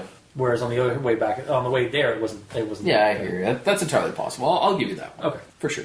Okay, and then the last point, or probably with this one, is that they're out camping, right? For the experience of camping, and it's fun, and you tell your friends about your camping experience, but they never talk about this. It's another one of those things, like, even when they get back to the campfire, they're like, dude, you should have seen what we saw going up to get the coal. Yeah, there was this weird cougar. And it was not a cougar. For this, the only explanation I can come up with is maybe it's just like, it's that supernatural creature just like, shh, you didn't see anything. Like, and it's in their minds, like, it's subconsciously saying, like, you didn't see anything, because they're not, it's prey. They're like, maybe it was like, we don't know why it's out there in the woods. Like, it might be, like, after some, like, other campers that are kids out somewhere. That's just fine. If it has some weird magical mind powers to make people forget, fine. But the guy's writing a story about it. No, he yeah. remembered. Well, he's remembering now because he's recalling it. Or But if he put in a point, I get your mean. Like he's like he's bringing it up because he's confessing to his sister about the whole situation, but he's never brought it up at all before. So it does kind of break that. You know what I would have liked is if they saw it, they walked past, and then they blacked out. Then they woke up, continuing walking down the trail to their friends. They had lost time. Yes. Yeah. So what happened was the Seedeater messed with their mind. So at the time when they got back, he blocked their memory from thinking about it. And then after the years, that part got opened up. It's deteriorated. And then they remembered that up to a black spot, and then they're back there. Yeah. Because then, it's not just attacking people and killing them. There's some sort of and this voodoo mumbo jumbo going on. This also isn't this isn't an isolated incident with the Seedeater. Like there are other spooky stories that have somebody encounters something, like goes off in the woods from a camping trip or like what have you, like that situation. They see something out in the woods like with a friend or two, and they decide to keep their mouth shut. And then only after a couple of years pass, or even like a couple of decades, they decide to recall what happened because something has triggered it, or like they've been asked about it or something, or something has. Again, it's like it's kind of like It, like Stephen King's It, which is topical, where the kids investigate as kids this creature that's stalking their town and stuff like that, and they fight it, but they never tell anybody, never tell their parents, never tell anybody, because it seems like everybody in town has a mind block or something of their own. Like the thing is like causing them to shrug it off, or glaze over it. And then later on in the story, when they're adults, they've never talked about it to anybody ever. Not even like when the bully went to like a psychiatric ward because he went nuts from seeing the deadlights of the creature. They never mentioned. It's a similar situation. They did this crazy thing. They encountered this crazy thing as their kids, and they never talked about it to anybody. Hell, they barely talked to themselves until they reached adulthood, and then it started happening again. Yeah, and it annoys me just the same as it does in here. It's a trope. It's a spooky story trope that, love it or hate it, it's a thing that happens that people do for basically plot convenience. It's basically just to drag it out, so you don't get the information right away. Yeah, exactly. It's basically, like I said, it's a plot convenience. Like, oh, I remember this thing that I've been not saying, and then the reason why nobody's thinks I'm crazy is because I never talked about it before. And I get that, but I would like an explanation. Yeah. And I'm not saying, at the time, okay, it was weird that they don't remember, but after reading the entire thing, there's still no explanation about its mental powers. Yeah, we still don't know. The only thing we really have is that that ritual that the one community group did to the kids that were in that community, not necessarily that's the creature doing it at all. Yeah. It's really if it had been the creature that had some kind of psychic power, which I thought it would initially before the group kind of started basically just blatantly said that they created this ritual to falsify information and stuff. That was all I could think of, but was that the creature was behind it. But then it turned out the creature wasn't. Yet it seems like the creature does have some kind of psychic ability, the mind wipe or whatever, or at least to confuse you. Yeah, but. Yeah, it's not really clear. It is. I'll give you this. It is a bit of a plot hole for the creature itself because we don't have enough information on him. Yeah, he's essentially for 90% of it, he's just a thing that grabs kids and murders them. Yeah, basically Pennywise. Yeah, but then later on he gets more mystical. But either way, he's basically another kind of a stand-in for Slender Man or the Pennywise monster, or what have you. Basically, he's a boogeyman creature. And honestly, I liked that it's a new type of boogeyman creature. Yes, that's I do what I too. like. But yeah, it falls in the same problems that some that boogeyman creatures tend to have. Is that what? And if you want to give it new powers and stuff like that, have the powers as an explanation of what it does before. Yeah. So if you want to introduce some sort of mind powers that explain later on, oh, that's why some people don't remember certain things about him, because he's blocking things. Yes. Well, I think that was what he tried to do with the lightning thing and the weather, by adding in the weather thing, is that he noticed that a couple of the stories had the lightning struck trees, and so he came up with an idea for how to connect that, and why maybe that's a pattern, and it's on every single one, but maybe those people just didn't notice the other fair enough. Yeah, it's true. These aren't all factual 100% retellings. Again, what they remember. They're not going to necessarily write down it was raining that day. Yeah, exactly. Okay. Yeah, so that's what that's what I was getting at earlier when I was mentioning the weather thing. Is that it does? There are a few stories at the beginning that do mention lightning struck trees. That doesn't mean it doesn't happen on every single one. Yeah, exactly. Yeah. Okay. Okay, I'm a lot cooler with that now. Okay, so moving on. Yes. Actually, Mikey, do you have a thing to say? You've been very quiet. Yeah, you've been very ponderous and just like, I'm just gonna. No, I'm good. Cool. Okay. You're just watching the ride. Like I just keep seeing your head like. Whoop, whoop. Okay, moving on. From unknown. Here we go. Okay, so this is when like the apparent cultist dude kind of messages him with this huge thing with lack of punctuation in capitals, but fuck it, I don't care. He's an insane cultist. It's fine. So I'm not going to complain about that. I gotta say, guys, this may have to be a 2-parter episode. No, it's fine. I'm hurrying. So when I was reading, 3 hours. it's fine. Editing, it'll be fine. We'll probably actually be down to about 2.5 when everything's said and done. It'll be fine. It's a long blog series. Keep going. It's fine. I'm gonna go. Okay. So when I started reading this, he keeps saying "we," the cultist. Like we do this, we do that. Yeah. My first thought is, who the hell is we? And we find out as it goes. Yes, we do. We don't. But also, it doesn't have to be given to us all at the beginning. That's fine. And I don't want it to be given to us immediately. Okay. But Cliff posts this. Wondering right, what the and fuck then this is. Then after that, you figure, like, who the hell is we? Well, he even mentioned. He does mention in a couple later one, or like the next one, or he's sent emails to these people, but it seems like but no, he actually mentioned in one of the comments, I think, or maybe in a paragraph underneath the content, he had tried to get a hold of the email that sent it that, but it was a randomized email that no sender kind of thing. I can't remember if that was the same post or another post because his posts are sometimes weeks apart. Like maybe he just forgot to add that like in the narrative, or I don't know. To me, that's a huge deal. So I would immediately comment on that. Not necessarily in the comments, but in the post saying, this is my thoughts on it. Yeah. Instead, he's just kind of posting information he's getting, but not putting his own thoughts into anything. Or he does it I will give you that. There are a bunch of them where he just basically throws the information he's received and doesn't give his own narrative thought on it. Yeah, he's not. And he does it for a couple of them, but he does have a little paragraph in a couple of the little texts, but not all of them. So there's a bit of out of context kind of tech. I kind of feel like he should be a part of all of this because he is the main character here. I also. What were your guys' feelings when the first post of the blog is just that first Barbara? The first text is Barbara. That there's no introduction into into why the blog was created or anything like that. That's said 3 times down though. 3 posts ahead, I believe. Yeah, and I guess in that case, I guess that makes sense because he wanted to put these out first to see if we get any reaction, and then he goes and tells his what his goal is for the blog. It is out of order, kind of weirdly, because there's 1, 2 or 3, and then he says, "Okay, I'm doing this because of this." I feel like that should be in the first one. No, actually, saying I have 3 posts, I'm going to post them. This is why I'm doing it. That's how a straightforward traditional narrative does. However, I've seen in a lot of stories, even and in novels, even not just creepypastas or short stories, where they will use an event. They will show an event first to get the reaction of the readers. Show you the element of the action first, and then go into and then explain why, what they're introduce the whole premise of the story. Also, there may or may not have been any comments on the first one. I don't remember. I think there were. I can't remember that now. Yeah. It was about a couple of days since I last read this. Yeah. Some of them had comments, some of them didn't. Yeah. And again, that goes back to my old problem. I feel like everything should have at least 3 comments. Yeah, so but there's some. But that's also if that might also just be left to the commenters, and if somebody's just all right, well, that was interesting, and then move on we did. We didn't comment at all into these. I'm commenting on all of them. What are you talking about? Put it on the comments. Maybe they'll maybe I will. Story. All right. Maybe I will.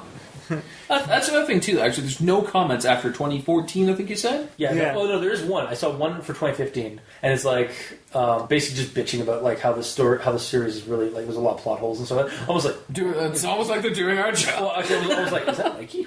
Or is that Gamer? It might be. You never know. But it was in 2015, so it made no sense. It did make no sense. Yeah. Again, because he was commenting, he's I've read through all this so far, up to that point, because he'd even read beforehand, and he went back to a previous entry and commented there. Yeah. Comments are in weird locations. Well, because again, it's people like us who have maybe I don't know. I'm pretty sure it is who started reading it like years after it like went on hiatus. So but if you have a comment on something, you comment where that's relevant. Yeah, maybe. Yeah, there was a couple comments like that was just like, or that they've brought up and then it was supposed to be before all the things happened. Yeah, because I see a few continuity issues with the comments, I feel like it's doctored. Like I don't want to say it, but the guy mentions like this creature makes no sense to me. Like it apparently like it smells of like rotten decay, so people think it's like a fungus. It can apparently psychically turn things to ash around it, and so I was like, turn things to ash. When did that happen? That's at the very end of like when he encounters the creature. He throws rocks and throws it with a stick, and the rocks and sticks turn to ash. Right. But was that comment from that year? No, that comment was posted in 2015 and was posted on like. That's after. It was shortly after. No. It was shortly after the fungus explanation, but way before the it was posted in an entry that was way before the that encounter. You said 2015, didn't you? The guy posted it in 2015, but he posted it on an entry that was posted in 2010 or 2011, like around the time of the fungus thing, which was at least a year before the encounter with the creature that Cliff had, and it's turned things to ash. Yeah, but because of that, it feels it gave me a bit of a teaser. So like what I was in store for the creature's abilities, because the guy was like talking about this shit that was not happening. not I hadn't read yet. Mm-hmm. Thanks, douchebag. Yeah.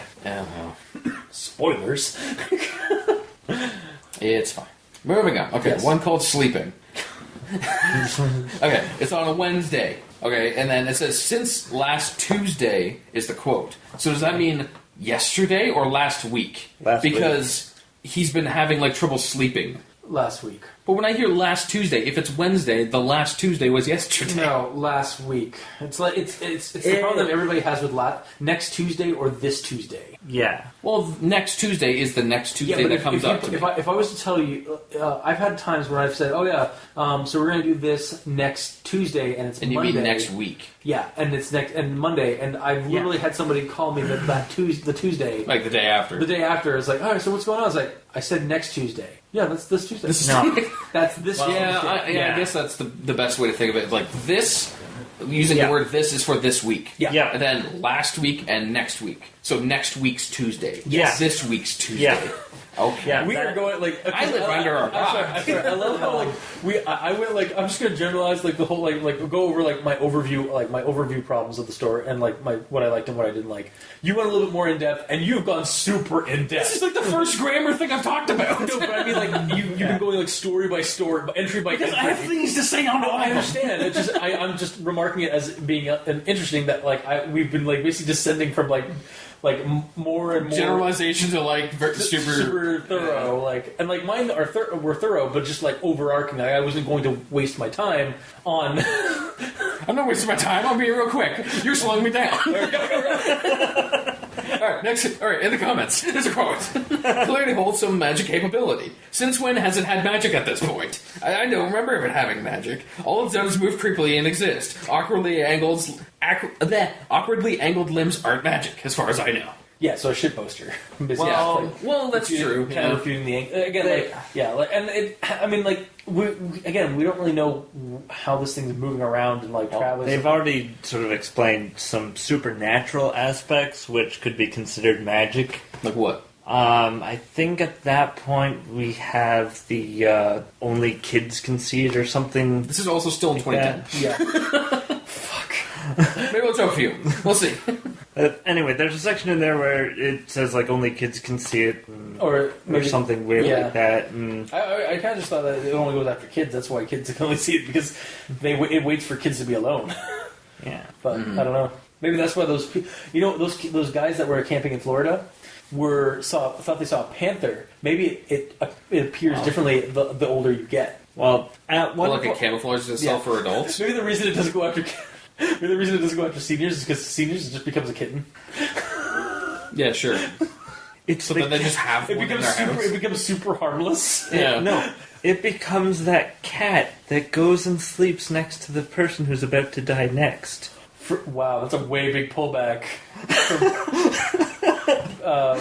We did a Halloween one last year where the guy like his cat died or something right beside him, and then he died. Is that what you're referencing? No, there's a legit thing. Oh. Where if there's a cat in a hospital, that cat will go To the and one that's about to lie die. down beside the next person to die. Holy shit, that's creepy in its own right. No wonder Egyptians like worship them as gods. Yeah. So like it's not Anyway. it's not that person's All right. No. It's the cat. It's basically like a reaper kind of thing, or a harbor, like a It's kinda creepy. what are they called? Psychopomp. The one, basically a creature or thing that basically hails the death of somebody. Yeah. Yeah. But anyway, Yeah. Where are we going? Anyway, Okay, scrapbook. So, I felt okay. at one point, it's explained that all the stories are about children when they see the entity because it happens between ages 12 and 14, or 16? up to 12. but does either go younger and goes older. But then it does go after older if they know about it. Yeah. Yeah, Like that's- if it's a child that's gotten away from them, he'll still track He'll them still down drag and it kill down, them. yeah. Like Yeah. the hunt continues. Yeah. Like even if they don't hunt, even if they're not actively hunting them, they're keeping an eye on them. Yeah, for sure. Okay, moving on. So scrapbook. Yeah. When he finally got the scrapbook, I think the previous one might have been out in the wrong time frame or whatever, but either way, when he got the scrapbook, I felt this weird that he has this thick-ass scrapbook, posts 2 pages. Yeah, yeah, right? Like, maybe all the rest of it was too water damaged. What then say it? Well, That's true, yeah. All he had to say was, I can only post 2 pages, the rest are too destroyed to make anything out. Bam. I don't have to Done. write that comment. Yeah. And no one bitches about that either in the Yeah, I know. comments. and then just like the book, he only posts 1 page, and it's a thick It's book, a massive but then, No, it's legit, like, probably just a dictionary. Yeah. And then later he explains that, oh yeah, only like a small percentage of the book actually has anything relevant to What we're the dealing thing, with, yeah. but that's later on. And it's like, oh, okay. Okay. That finally explains why he only posted 1 page. Yeah. And it's the ones he did post, like they're all random quality. The first 2 looked like, okay, those 2 go together. The third one is really blurry. So it didn't look like it was wet. It looked like it was just not scanned well. Yeah. Like you would have been He able may to not read have had a everything. scanner and had to use, like, a shitty, like, library scanner, like... But the first 2 came out perfectly. And the last one came out perfectly, but that one didn't. So if it didn't come out, if it has relevant information, I'd be like, okay, scan it again. Yeah, I don't know. Especially if Yeah. it's literally an entire page of text that I would want to read, but I can't because that's all blurry. Yeah. It's annoying. So how are you, Mikey? Moving on. So, comments. Well, I find this kind of weird. Like, the last one was the picture of the park, and, like, there's just the dude just kind of hanging out from the tree, the Seedeater in the back. Did you see that? Yeah. Oh, the one with the Yes. trailer? I tried. I could not see him. He's there. Where is he in that picture? Left side at the back. I looked 3/4 Okay, of him is hanging out, and he's just kind of like, I think I saw something like that because I looked at it. I was like, I was literally scouring every tree to see if I could find anything. I was not coming up with anything. I think maybe I was looking for like too closer to the one trees up close. Maybe. So I had to go back. I think I remember like looking at it a third or fourth time and finally thought I saw something in the back. He's in the But that was all Yeah. I could make out. I spent like 3-4 times trying Did to you find not read it. the comments? Because I I saw the looked picture, I went down the comments, trees on and the left. I tried. I could not see it. Yeah. 1, 2, I even looked. 3. I even like. I was like 1, 2, 5. 3 seconds. and I was like looking close, and then I like looked back, could not find it. I was like, You focused your green laser eye on "Where, it. I can't where find are you?" Yeah. Like I honestly like thought people were just bullshitting.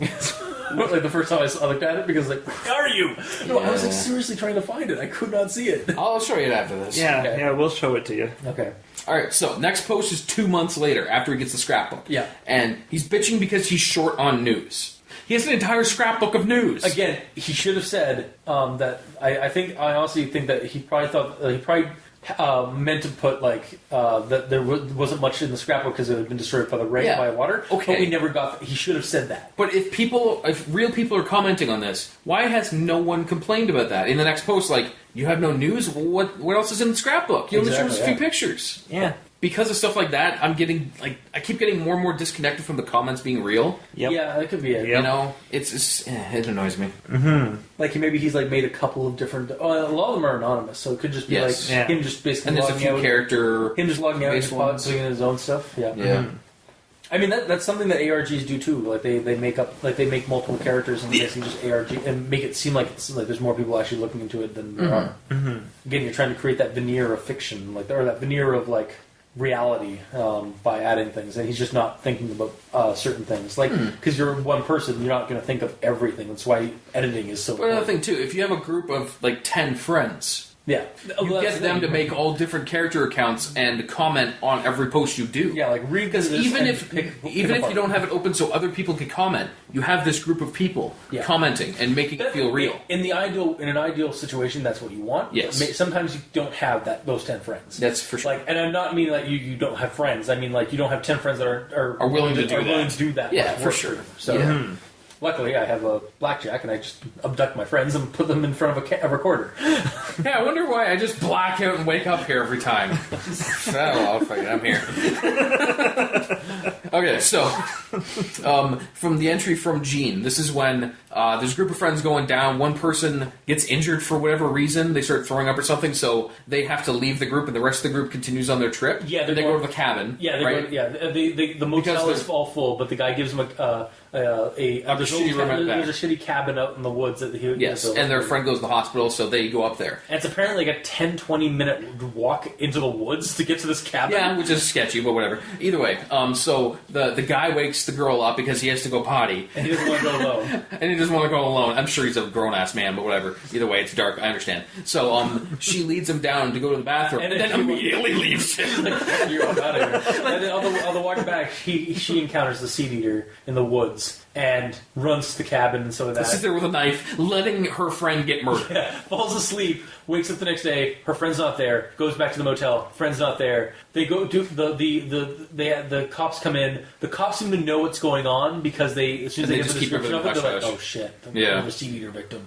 Or another rag-faced victim. Yeah, and I like that. They do an unannounced 3-day manhunt in the woods, and all they can find is the aviators and the... And I liked that. I just hate how this character is the worst friend ever. But wait, I think that was that was when they were in Maine, which I'm not entirely sure if they weren't. I'm not entirely convinced they weren't in Derry, Maine, where Pennywise was. So it's like, oh god, not another one. All right, it's like legit. It's like, oh, okay, it would be in Maine, but they keep hush hush and do like a cursory manhunt for somebody that the authorities are probably not expecting to find. Goddamn Maine. Stephen King has corrupted you. So I'm doing all right. How are you, cultist? This next one, I didn't put enough information. I don't know what's relevant to it. I'm skipping it. Good, skip it. Good. Okay. Blah. Blah. Well, I had to sacrifice 3 people today. Nice. Yeah. Children? No, 40-year-olds.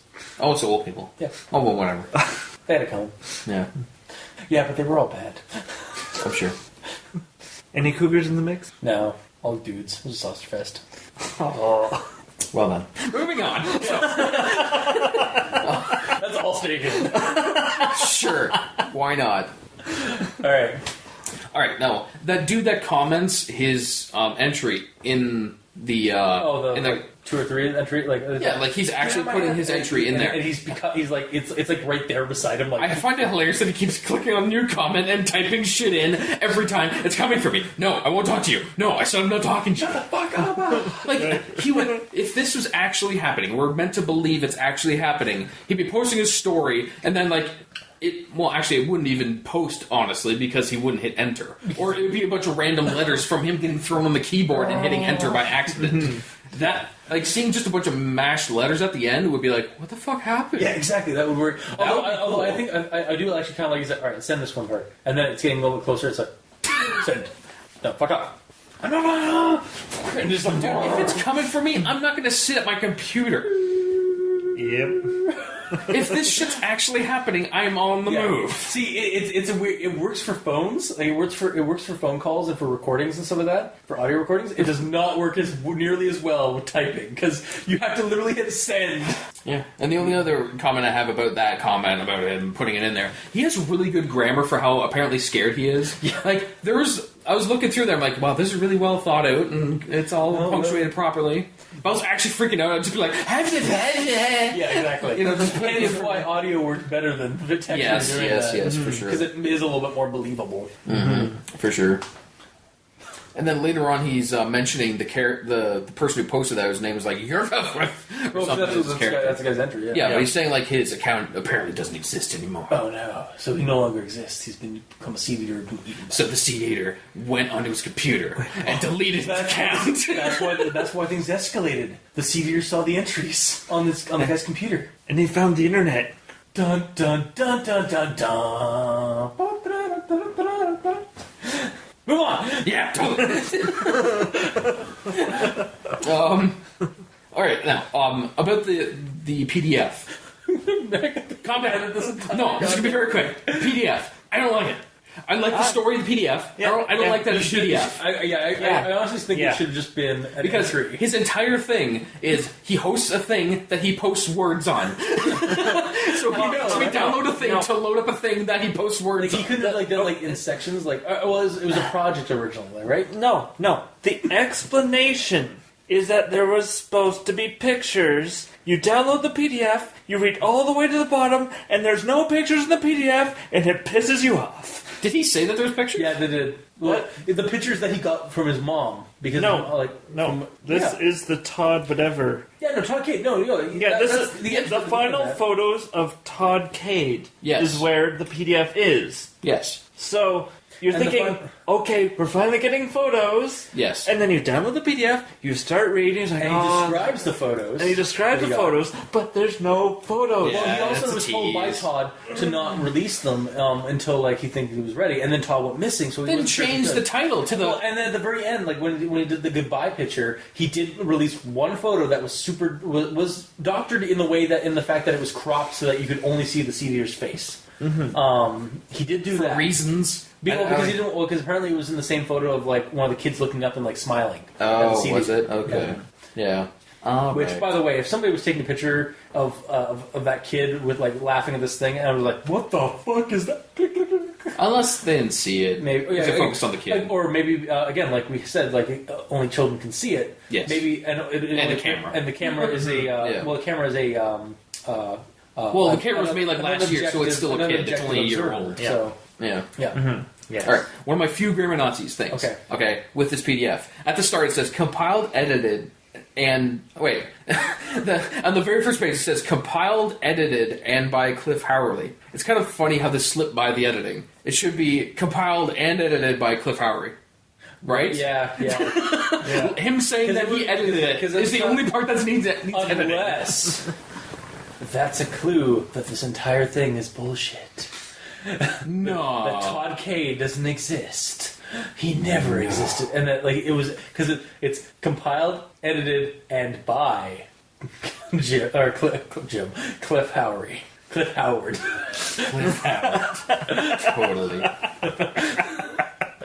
Fuck. Okay, I'm gonna very briefly go over a couple of things in the PDF. One, dude gets envelope. He says it's a small envelope. He slips it open, and a cascade of shit pops out of it. When he says a small envelope, I think of a letter. How can you fit photos and negatives and all that shit in there? Yeah, it would be suddenly it became less of a small envelope and more of one of those little maybe a smaller folder that you get from a photo development place. Well, I was thinking it would be an 8.5 by 11 vanilla thing, right? Yeah, exactly. But that's not small. It's that big. Yeah, I mean that's not small. No, it's not. I mean, it's the biggest folder you can get. Yeah. Yeah, and I mean he's recounting it, so apparently these are transcripts from audio that because he recorded the audio of this whole thing, which weird, which we never got any of because they were on his computer and or on his hard drives or at his home, and he went missing, right? And Cliff really wasn't able to get a hold of them. But if Cliff wasn't able to get a hold of them, then how was he able to treat the PDF? Maybe I thought Cliff wrote that. I think what might have happened is that from a transcript. I think maybe Todd recorded himself doing it and then transcribed the recording and then handed the transcription to Cliff to edit and stuff like that. But yeah, that's a plot hole. Compiled and edited by Cliff Howry. Plot hole. He compiled it. Yeah, that's a plot hole. Sure. He should totally have the audio files. Yeah. Yep. Did he ever look at the negatives? I don't think he actually got any of the negatives. Yeah, he got them. I thought he just got the photos. Oh, you mean Todd? Todd and them did. Him and his friends did look at the negatives. I thought they only looked at the pictures. No, they looked. I think they looked at the negatives. I think. Well, the pictures are probably the same as what's on the Yeah, media. exactly. Unless there's some pictures that didn't print out. Maybe. Yeah. I don't know. Potential future, more information-ness. Maybe. I don't know. I did actually just like the idea of like this photo lab forgetting about this folder and it just basically sitting there for years in the the bottom, because I used to work at Walmart. I used to help out the photo lab a couple times. I could see that happening in the photo lab.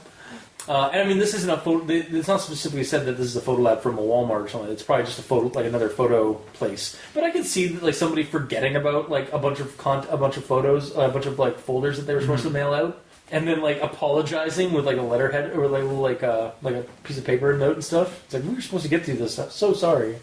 I don't know. That was actually something I really enjoyed about the story. Was like how he got how his mom got the photos, and then. Yeah. And I love how like she obviously looked through the photos and then she saw the whole weird shit and just like I'm just gonna mail it to my son and my son and husband and ex-husband probably. Yeah. I kind of got the picture that it was an ex-husband or something because it doesn't matter. They weren't living in the same home apparently. Well, yeah, because the mom mailed it back to him. Yeah, so they must. Yeah, I don't know. It was weird. Moving on. Yes. Super old lady, 40-year-old crashes the truck. Yes. Okay, so. First of all, they're getting in the truck to go talk to the guy that is in the basement to the old folks' home. Yes. Right? Are they in a rush? They apparently were. Yes. Why? Because it's dark and you don't want to go. She didn't even want to go out at night because of the. I didn't think they were in a rush. Like, yeah, she was like putting the pedal to the metal to get out of the rut. I thought that like after that, okay, now we'll just drive normally. Now we can't get out of crash. I kind of got a sense that she was really nervous. Like, so she was probably like trying to get there fast to get away because again, the thing is stalks at night. So, or she thinks that it does. Yeah, but if she thinks that, then why does she say? You guys sleep here, we'll go in the morning when it's bright and beautiful out. Because otherwise we wouldn't have, and like narratively, because otherwise we wouldn't have the people going missing. And everything would work out fine. Yeah. But yeah, no, I get what you're talking about. Like, and I mean, decisions were made. Bad decisions were made. Yes. Yeah, I understand that's good narratively, but it also brings you out from the realism. Yeah. Because that shit would not happen. Yeah. Another thing that brings you out of the realism, at the end of this giant PDF, 0 comments. Yep. Yep. You're right. Like, I don't know if I was like not paying attention to that, or I just like was happy that there weren't a lot of comments. Yeah, we're reading. Moving on. Yeah, I was like, more reading. Okay, no, it's like, all right, entry done. Next entry. All right, cool, awesome. Yeah. Okay, I understand if every now and then we've gone through this. Fine. Sorry, no, it's just like, but we have gone like, if you were gonna basically just say that like about how there should. I'm be just more saying, comments. at least in important situations. Okay, yeah, I think just for future reference. We're all in agreement that comments. I know, it just pisses me off. Yeah. We've beaten the horse to death. Not that I'm trying to stunt our conversation. I know. It's just that we are going on almost the third. I think we're. I know. I'm scanning through things, trying to find stuff that's more important. Yeah, you've got. Wow, you went so in depth. I'm so impressed. I have a lot of problems. No, with this. I'm really impressed. Are you? Great. It's just me pitching that he looks like a Sith in the first video. See, welcome to the text. I actually thought Todd in the Shadows from Channel. Oh yeah, that's true too. I was just thinking the basic sort of Slender vlog, and she's like, "This is my chin wagging while I talk." Yeah, basically. There's a comment where 502. Yeah. Then I got a little comment when he's talking with Brady. It's weird that Brady doesn't want him to go down the rabbit hole or nothing. Then he immediately goes, "Here's the book that lets you go down the rabbit hole. I have the key." Why? Yeah. Because we found out that it's the same person. Yeah. Possibly. Yes. Definitely me. Yes. Blah, blah, blah, fuck that. Alright. When he does the video of him going to the Grove, and then he's just sitting on the bench and... Well, he's looking around. Oh, yeah, that was stupid too, for sure. But even before that, the entire thing, I didn't like because even though it would make me have to watch more, I wish it was unedited. Yeah. Because he gets super low down against gravel, get these artsy shots with the sun and shit. He's not there to do. I am dull to Slender vlogs because I've watched some Slender vlogs that go nowhere. like 13, 14 episode vlogs that end up just dying. And nothing happens. It's literally just a guy walking around in a park or walking around like the farm like fields and stuff around his house. And you think that something's going to happen, nothing ever fucking happens. And I'm just all doing it. I'm just like, all right, whatever, it's another Slender Vlog thing. Yeah. It's I don't mind that nothing happens. That's fine. It's the middle of the day. It's not supposed to happen. Yeah. But I just find it weird that he takes the time to make all these artsy shots when he's literally just there to investigate. Yeah. It should just be like he scans that area. There's nothing there. Yeah, usually when they do that in a Slender Vlog or something like that, it's usually not actually the person investigating. It's one of the proxies or whatever doing an artsy video. Yeah, but like...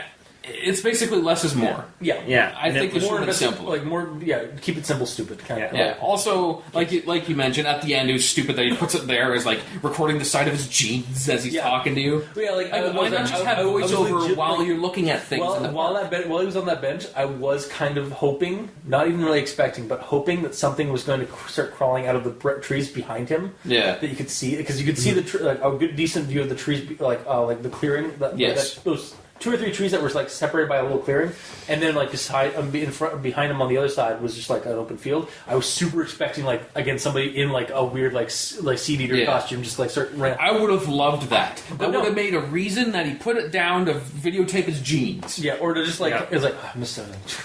And then after that, when he posted that, he'd be like, I did not know that was beside me. I recorded that. Yeah, it's like what happens in Marble Hornets when like they're going through this house investigating, and then they look out the window and onto this empty field, and the video camera sees it. You see anything? No, nothing. And then like they like look around and he's like, all right, hey, give me a hand with this. All right, and they put it down, and he's right there, and it was perfect. I love that. I wish he went with that. I mean, even if that's a trope or whatever. He had the mask. Yeah, he could have made a prop. He could have done like a prop up thing for it, but no. Yeah. It's always also about like time, effort, like and like life. Sometimes like kind of get in the way and stuff like that. So he may not have had all the time to like do that kind of thing, but he had enough time to go out and investigate this park.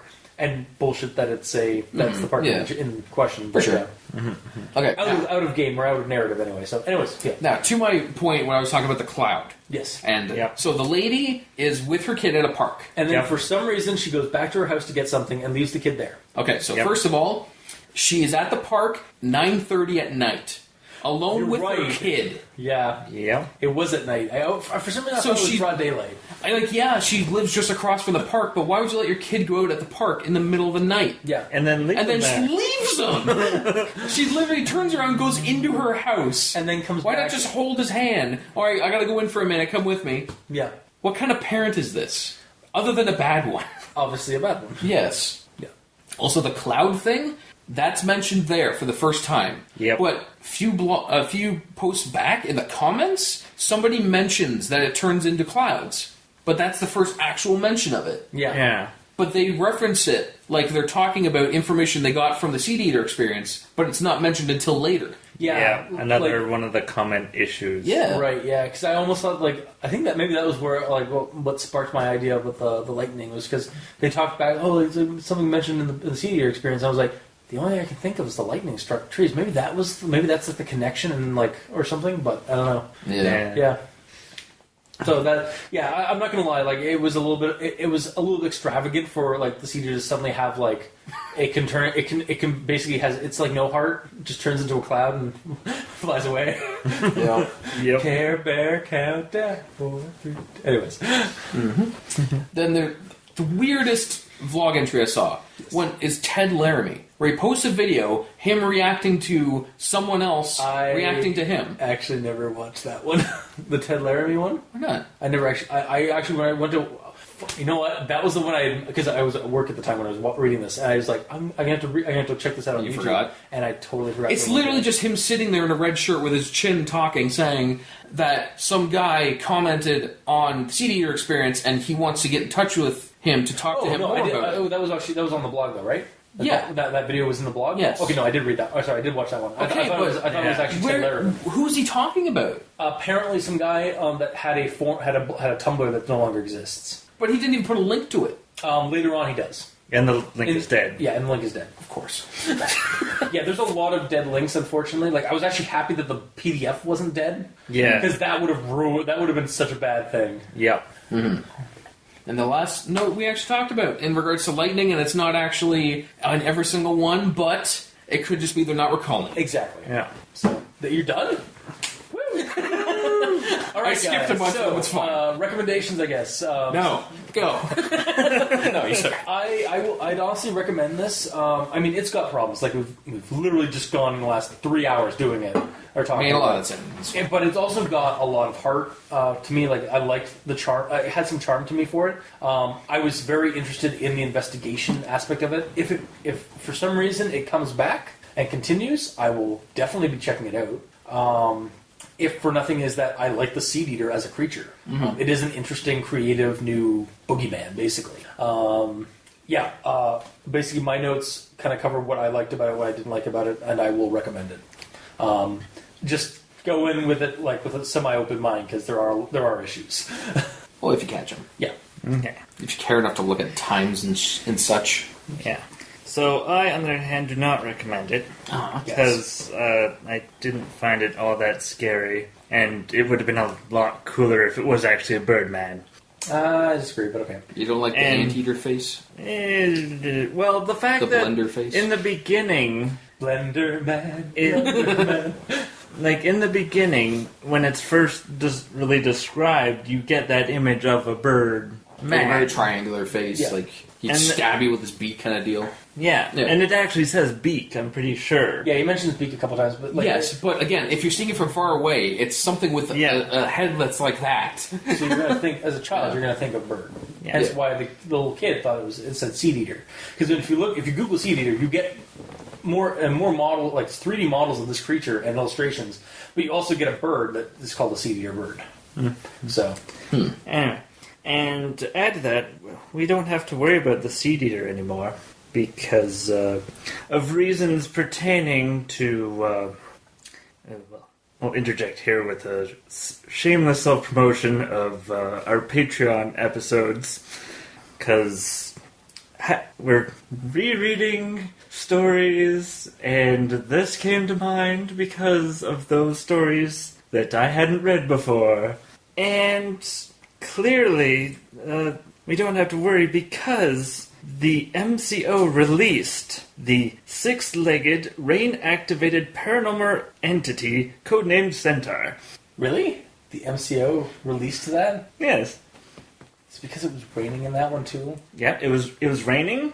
The entity eats rotting dead children, which the Seedeater does. is potentially a rotting dead child, but with a weird face. Yeah. So they released that to deal with the Seedeater problem. Oh man! So we're gonna have to get a versus story. Somebody out there, please write a versus story between the six-legged rape centaur, The six-legged rape centaur, and the Seedeater, and just like do it like Godzilla versus King Kong, or with like style, or Jeff the Killer versus Jane the Killer style. That would be amazing. We will discuss it on the show and advertise it. Like, oh my god. Somebody, please, write that story. I want that crossover. Mm-hmm. Alright. And then, just continuing on with the actual Seedeater stuff, the PDF wasn't that bad. Yeah. But then that was more of an action story than... Yeah, I think it was actually kind of the start of the action-y horror story. Like, yeah. I mean, it's a horror in that, again, there is a creepy monster thing, so it's the whole, it has that aspect of horror stuff or genre. But yeah, it was definitely kind of escalate to action with the chase or the car. Is that story one of the first when they were calling something that's recent? I think so, yeah. Because all the other ones is like 20 years ago this happened. So that might be Brady why and them were from the 90s, or like mid-90s, so... I'm just saying, it might be that's why all the other ones are less actiony, because they were calling something in the past, so they're not going to remember every single little thing that happens. Yeah. Whereas if this happened last week, you know everything. Yeah. Yeah. Yeah, because even that one like took place like a couple of years before the event, it was entered on the blog, so... Because again, like, Todd kind of kept hush-hush until... about his friends disappearing yet again, keeping hush-hush until... No one talks about anything. Yeah. And that First rule of Seedeater, you do not talk about Seedeater. Cliff even mentions the town, like nobody's talking about anything, like the weird events. Like they're all in on it, basically. Well, it's because they know the rules. Yeah. Yeah, so that okay. So I would recommend, you wouldn't recommend, and drum roll. I recommend it. You recommend it? Yes, it was actually I like. Okay, there's a lot. There's plot holes. There's continuity issues, but You had the most like comments about it. yes. And But yet- that being said, yeah. I enjoyed it. Yeah. I liked it. I didn't want it to end. I wanted it to continue so I can learn more about it. Yeah, that's because awesome. at this point it's just it's a creepy thing in the woods with a blender face that grabs children and eats them. And Cliff Howry isn't dead. Cliff Howard is dead. So he's still out there. Cliff Howry's still out there, Working for MCO. surviving and being the harbinger of the Seedeater, apparently. Yeah, he totally is. Yeah, and also working for the MCO. Again, totally down for rape, Six-Legged Rape Centaur again versus Seedeater. Oh yeah. That'll be the best creepypasta crossover I've ever heard. And I love your idea, your explanation for it too. All right, so 2 recommendations, 1 non-recommendation. I think we are done for the Okay, Seedeater. Mark, shut up. I think we are done for the Seedeater for now. If you like what you heard, if you didn't, if you're still with us, thank you, God. Like, comment, subscribe. You can find us on Facebook, YouTube, Tumblr, Kiwi6. Me and Mikey are on Twitter at Mikey's at the East Ends for Evil. I'm at Review Cultist. Gamer in Yellow is on Xbox with the Gamer in Yellow, but without the W because Microsoft hates him. Yep. You can send us an email at aldenterigamortis@gmail.com. That's ALDNTERIGAMORTIS@gmail.com, where you can leave us suggestions for other creepypastas like this or your own sightings of the Seedeater. We will That too. continue because hell, we'll fucking discuss those as like little. Maybe if we get actually start getting like Seedeater sightings or something, we could do our own discussion episodes of just collecting of those. Until we get murdered by the Seedeater, because we're collecting information on it. Brain on. You can also check out the title cards for each episode on the Tumblr site at crazonstudios.tumblr.com or on the YouTube channel where you can check out the video versions of each episode. Just look up Al Dente Rigor Mortis. For our patrons who have been supporting us, thank you immensely. You are keeping the lights on, and it really does mean a lot to us. And if you aren't a patron and you want to support us, go to Patreon, look up Al Dente Rigor Mortis. We have special episodes. Yeah, actually multiple special episodes of like different varying types. We have behind the scenes content. We have We've been doing actual plays too, right? we do have actual plays actually as part of the special episodes. Yeah, and also early access. And so until next time, I have been your host, Review Cultist, I'm Mikey, the E stands for evil. And I'm the Gamer in Yellow. and this has been probably the longest episode of Al Dente Rigor Mortis. Sleep well.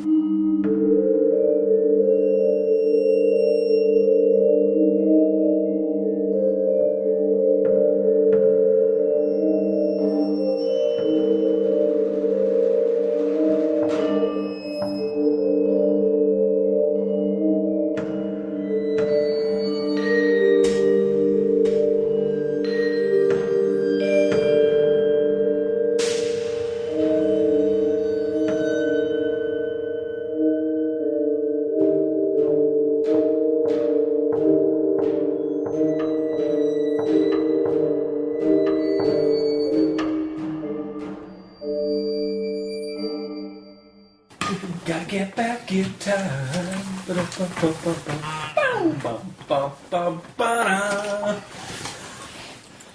don't know you guys, but I'm jazzed. Are you? Like ZZ You Top. weren't as of like 5 seconds ago. Yep. You just turn the recorder on. That's like turning your own battery power on. Tell me, doctor. Close. Airport mode. Or airplane mode. I need to open the file first. I didn't have it open. Open. Airplane open. Because somebody gave me the Wi-Fi password so that I can download it while I'm here. Do you have the Wi-Fi password? Yes! Okay. That's what I just said. Why are we yelling? Somebody gave it to me. There's just some guy in the street. It was really weird. I don't know what he knew. Should probably get that checked. Probably. Alright, so then I go here, and then I click. We do this for you, listeners. All for you. All the B-roll. I just realized how many notes I actually have for this. How many is it? Oh, right, because you numbered them. How many? 50? Well, you see, the thing is, the way I normally do notes is, I have a thing to say, I do another thing. I have a thing to say, I have another thing. For this one, I'm like, it's all like, there's so many entries, so it's just like, I start an entry, this is what I have to say about that entry. Oh, see, I didn't do that. I just went, like, as a whole, like, the series. Because I actually didn't commented on 29 entries. Jesus. Holy God. That's over half. Did you also comment? Did you also talk about the comments? Yes. Yeah, I got him to read the comments because... He wasn't? Well, I made sure that he did read them. He told me to read them when I read like one sentence the previous night. Then I'm like, shit, I have a thing to do. And then I couldn't continue. Yeah. Alright, so let me... Got a double check thing. Alright, it's done. And then... Is it double check blogspot.com? I was on .ca. .ca? Oh, that's fine. Oh, yeah, that makes sense because he's Canadian. But he also kept saying .com in the videos. Yeah, it's the whole internet thing, is that blogspot.com didn't have the .ca domain back then. Okay. So basically, now it's .ca, gives you the same information for the Canadian content. What's the point of doing that? Is it that much harder for us to access? Canadian. Yes, I'm fine with that. That's awesome. But what's the point? Because we can access .com sites just fine. Yeah. Well, although some .com stuff is sort of blocked to the States. Is creepypasta.com blocked? No. Then why? Well, the problem is that .com is commercial. Technically, there should be like a .us or something. Yeah. But I think there is, isn't there? Or... Well, like .com is meant for like businesses and shit. yeah, that's why it's .com. Like Nintendo.com. However, nowadays, like, because .com is basically like universally accepted as a website address. Yeah. That's basically now just a general thing. Yeah. But anyway, I guess we should begin. If we're all good? Yes, flight mode has been activated. Cool. We're on this plane. Mm-hmm. There's something on the wing. Thing. I'm sorry, what were we saying?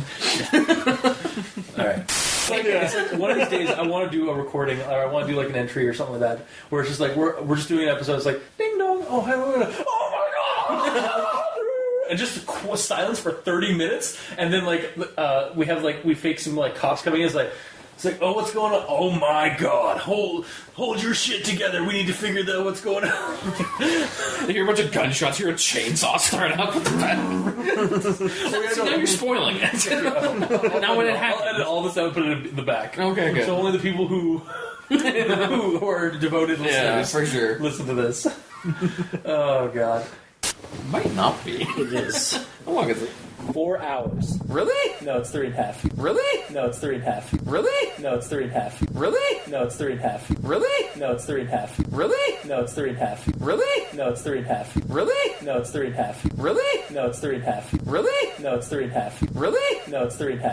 Really? No, it's 3.5. Really? No, it's 3.5. Really? No, it's 3.5. Really? No, it's 3.5. Really? No, it's 3.5. Really? No, it's 3.5. Really? No, it's 3.5. Really?